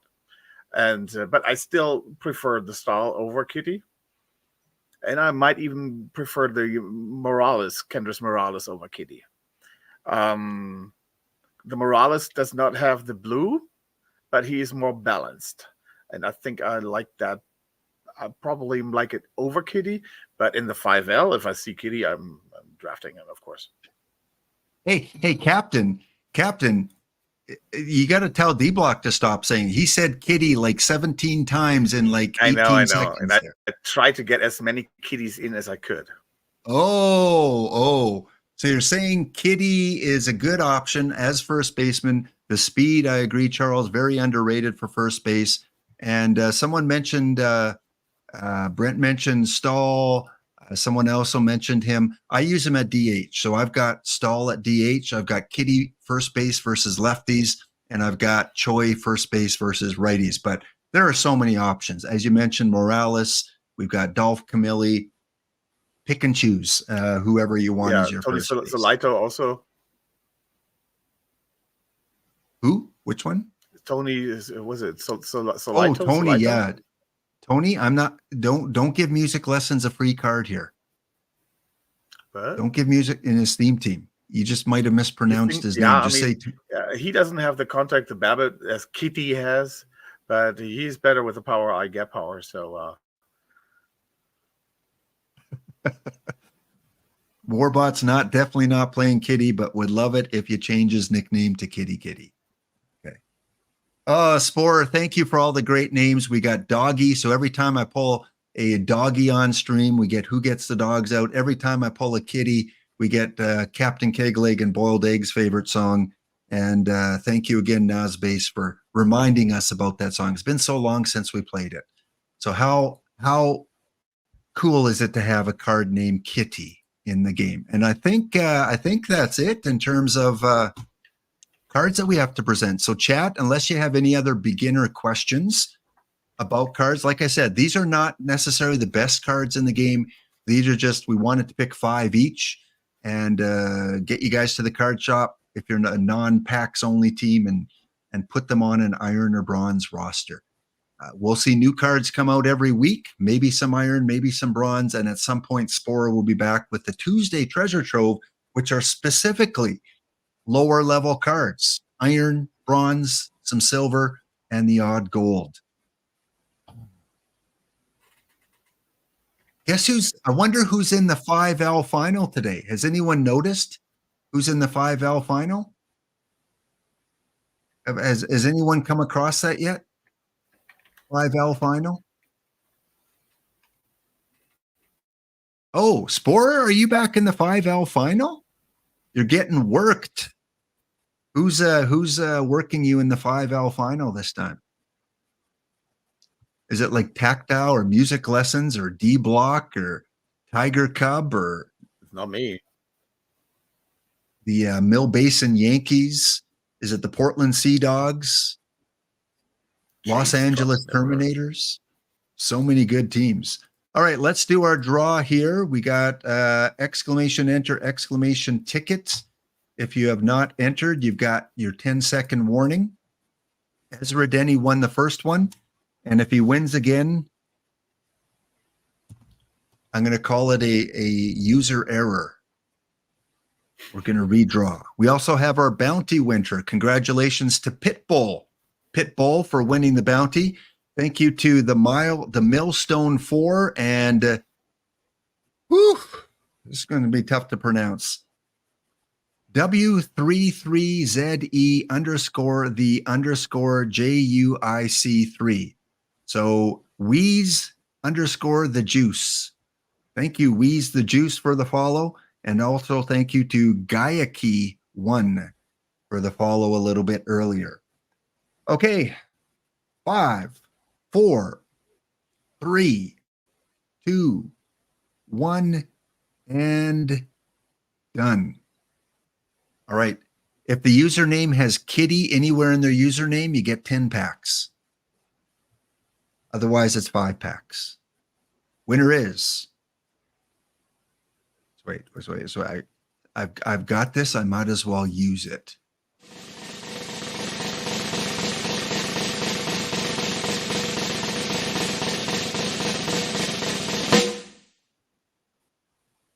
Andy 22 from Sheffield. Give a round of applause to Andy 22 Sheffield. And Andy, I know your username is Andy G. Just let me know if it's 22, 23, 24. My guess is Andy G 24. But remind me. And hey, because D Block was on today and you guys were good sports with our music choices, we're going to draw one more here. So same entrance. Here we go. Our second winner. Congratulations go to.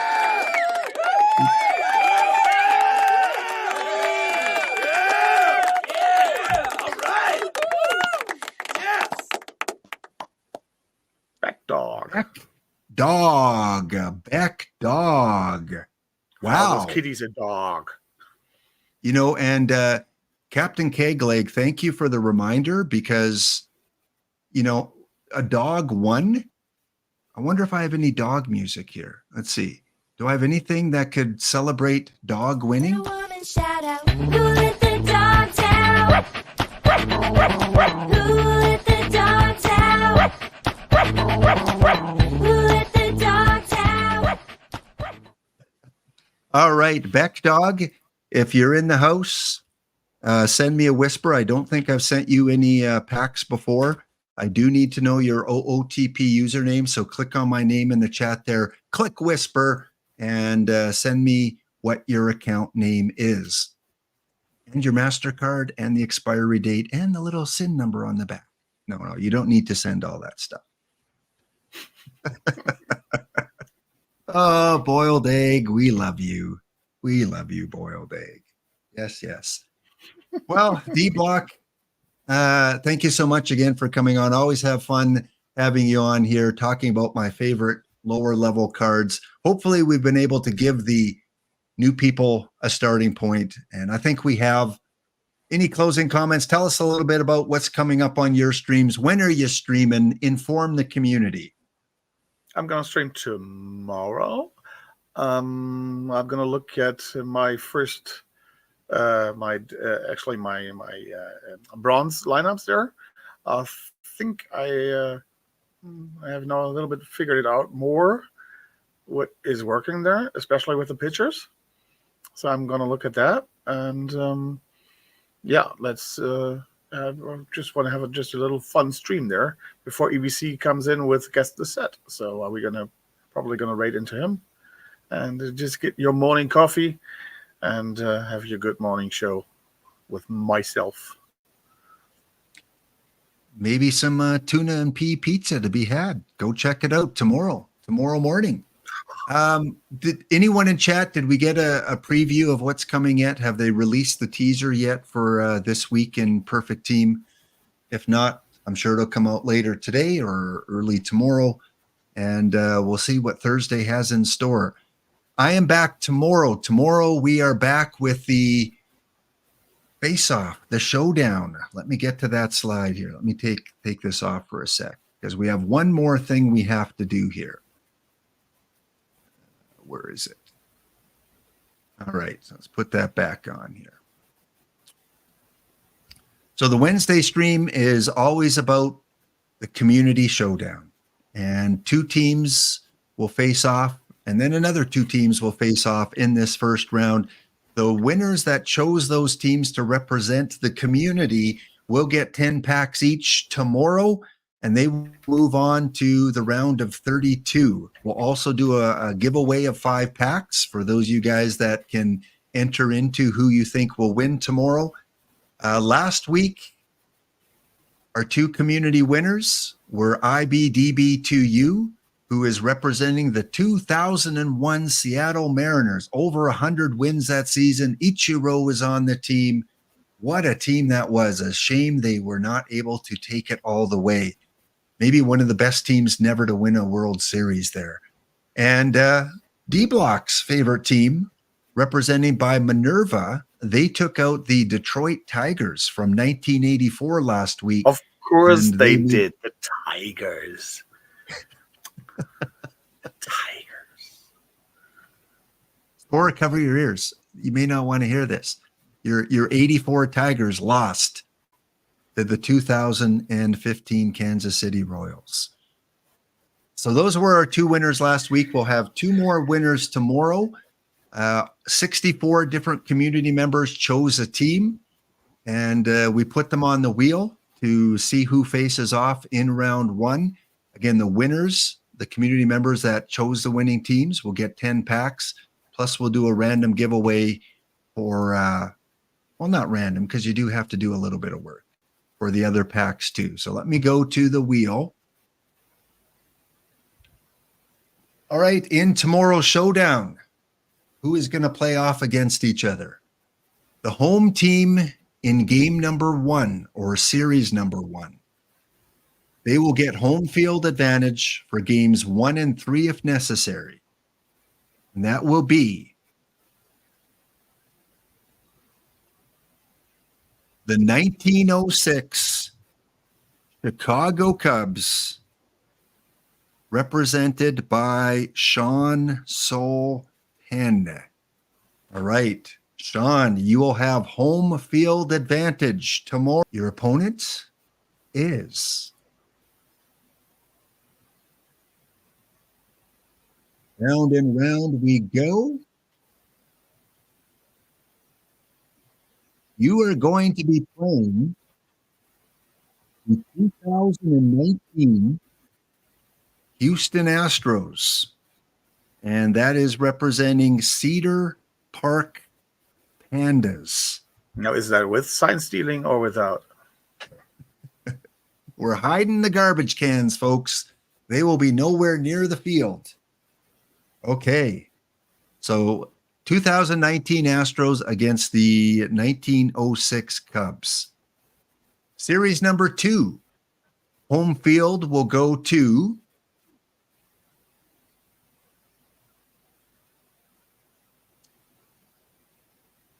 we've got, well, another Royals team representing Barry Basher and his 1985 Kansas City Royals. They will get home field in game 1 and 3 if necessary. This is a best of 3 tournament. We auto sim game 1, and then we kind of semi play out games 2 and 3. And they will be playing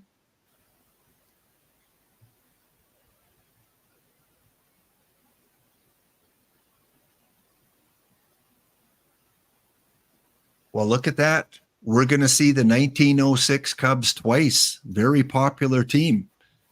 So this time we're going to have Mr. Wrestling's 1906 Cubs. And again, the rules were you could not have the same team, same year, more than 3 times. And I think the most we have is 2. So it's just a kind of a coincidence that we got the same team on the same day. So Sean Saul and your Chicago Cubs and Mr. Wrestling 2 and the Chicago Cubs don't have to play each other, though. You're going to be playing different teams. So that will be the face-off tomorrow. The winners will get 10 packs each, and we'll also have a form to fill out where you guys can predict who wins each of the series. So tune in tomorrow at 5:30 p.m. Eastern. Closing comments, D-Block, anything you want to say to the community before you go other than kitty, kitty? No, not really. Unless D-Block, a man of few words. Check them out tomorrow. What time again? 7 a.m. Eastern? no, not that early. 9 a.m. No, not that early. No, 9 a.m. Yeah, 9 a.m. Yeah. This time change. At least this Saturday it's over, so I can go back to normal times for me. Yes, It is yes. 9 a.m. All right. Otherwise, back tomorrow, guys. 2 matchups. We've got the Cubs Astros and the Cubs Royals playing off against each other. D-Block, been fun. Thank you so much. See you next time. Have a wonderful stream tomorrow. All right. To the rest of you guys here, thank you so much for tuning in. We will catch up on the Hall of Fame Matrix at a future date. And thank you guys so much for supporting the channel. Thanks for the gift subs. Those of you that gifted subs today. Thanks to those that followed today. Thanks for those of you that spent your hound biscuits. Remember, be kind to one another. It's tough for a lot of people out there, emotionally, mentally, physically, financially. A lot of people are going through a lot of rough times. So anytime we can put a smile on someone's face, cheer up their day, even if it's with a goofy song. That's what, one of our purposes in life is to help each other out. So be kind to each other, be kind to yourself. And it is a great day for baseball. A great day for baseball. Regular season kicks off in North America in just a couple days. We're going to raid over to Dr. Dynastic. Don't touch that dial. I'll send you right there in about 30 seconds. Once again, Laptop Hound, thanking you guys. We're here for a good time, not a long time. So have a good time. The sun can't shine every day. We'll see you next episode.